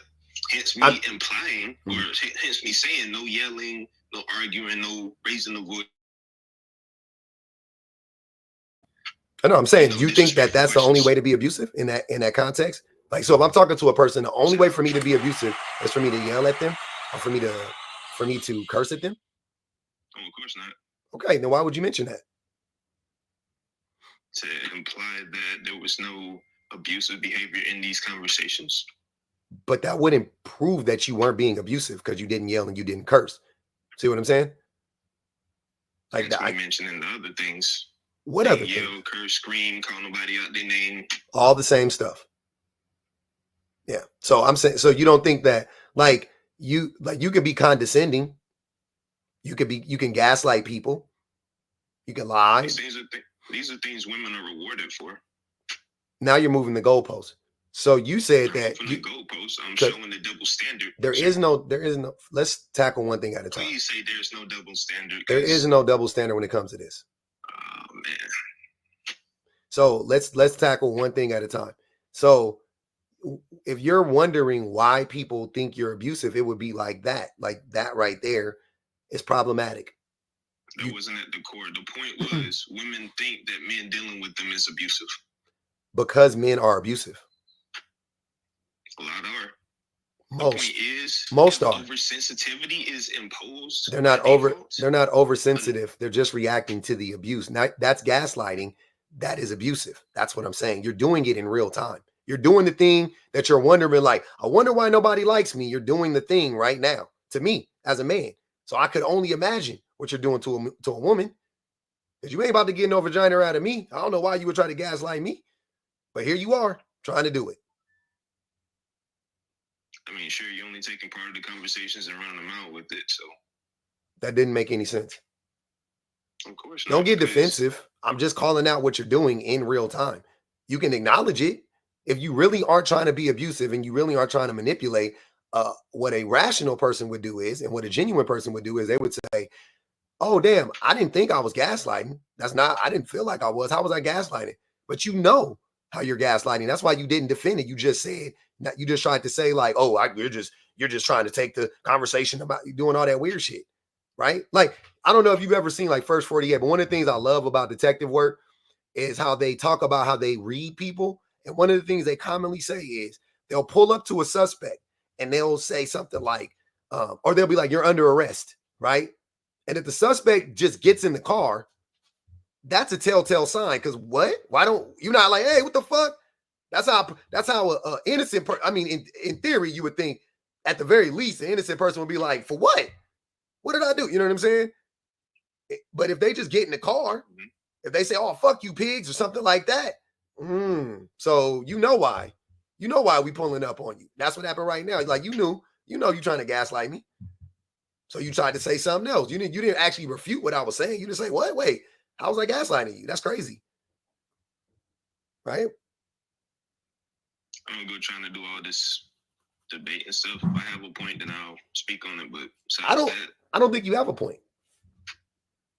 Articulate. The point is, if relationships with men are so abusive, don't come to us for money. Don't expect things out of us. Don't ask us for so much. If simply being around us is abusive, if simply having a conversation where women impose sensitivity, which is what I was getting at, when the standard is everybody has to be sensitive, then anybody that disagrees, if I don't call a man in a wig a woman, if I happen to say something too commonsensical and I care enough to stand wait. on that and stand my ground, that's abusive. Two things. Commonsensical isn't a real term. And also, what you're saying doesn't make sense. You're saying that you also are being transphobic. Like, you're all over the place. Like I said, you don't have a point. Yes, of course, you have to be. You don't have to be all over the place. Your thought process. No, I said phobic, so you didn't hear what I said. You're just listening to respond, right? You said you have to be. So what were you responding to? Yes, but you weren't listening to. I was listening to you. You just said it at a bad time. You don't know how to communicate well. So the implication there is you were replying to the last thing that I said. So you didn't mean that? Okay, cool. What did you mean? Why would you say that? I told you. I already told you what I meant. You haven't. Why do you need to be homophobic? Why do you need to be Because transphobic? you keep talking over me. That's why you're not hearing me. You're just talking to respond. You mean I'm responding to you? Why do we have to be phobic? Why do you have to be transphobic? Yeah. Thank you. It is imposed in this day and age, and it is oversaturated to the point where people expect for everybody to be pro-trans by default. Why wouldn't you be? Because they're obnoxious. So are you. I'm anti-you, but I'm pro-trans. But that's as a group though, and you are an individual who is proving to be insufferable. Do you see the difference? Yeah, I don't care for groups. So what do you mean it's you don't? okay to call me out for being insufferable, but not this group of people that wants your kids to put on dresses and shit. This is hilarious. You're really bad at trolling. Likewise, I'm not trolling you, brother. You are. If you think I'm trolling, drop me down right now. No, I don't drop people. You would stay on this long with a troll? Yes, I do it all day. I think 90% of men are trolls that come up here and engage with me. So this is nothing new. Conforming is being a troll, right? No, saying stupid stuff that makes no sense and not having a point proves that you're a troll. Even nonconformist is conforming. Well, he conforms. He's a man. He identifies as a man. He's a heterosexual man. You didn't ask me about if I identify as even once. You did, because you talked about men and women. So did you hear me identify as either one of them? Yeah, because you said us and them. Yeah, I could have been talking about. Hold on, wait. Hold on, wait. Black. Hold on. Black Lightning. See, you care about trans, this you is. never asked me my identity. I don't, typically, to be honest with you. Why is that? I thought you cared. I don't care about you, and May Flowers doesn't care about you either. We did it, Joe. She couldn't do it.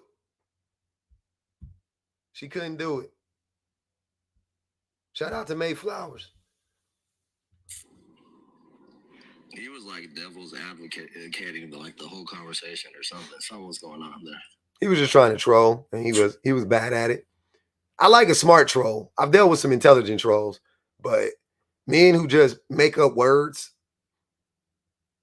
right there, you already lost me. You can't be just making up words. He did say commonsensical, didn't he? He did. Commonsensical is crazy. Wicked work. Yeah. I just want to, see what it is. That was crazy. But yeah, man. Hey, Chosen, I appreciate you coming up. Spin the block on this. Spin the block on this one time. When you get a little bit more info on your, you know what I'm saying? On your little boo thing. Spin the block on this one time, man.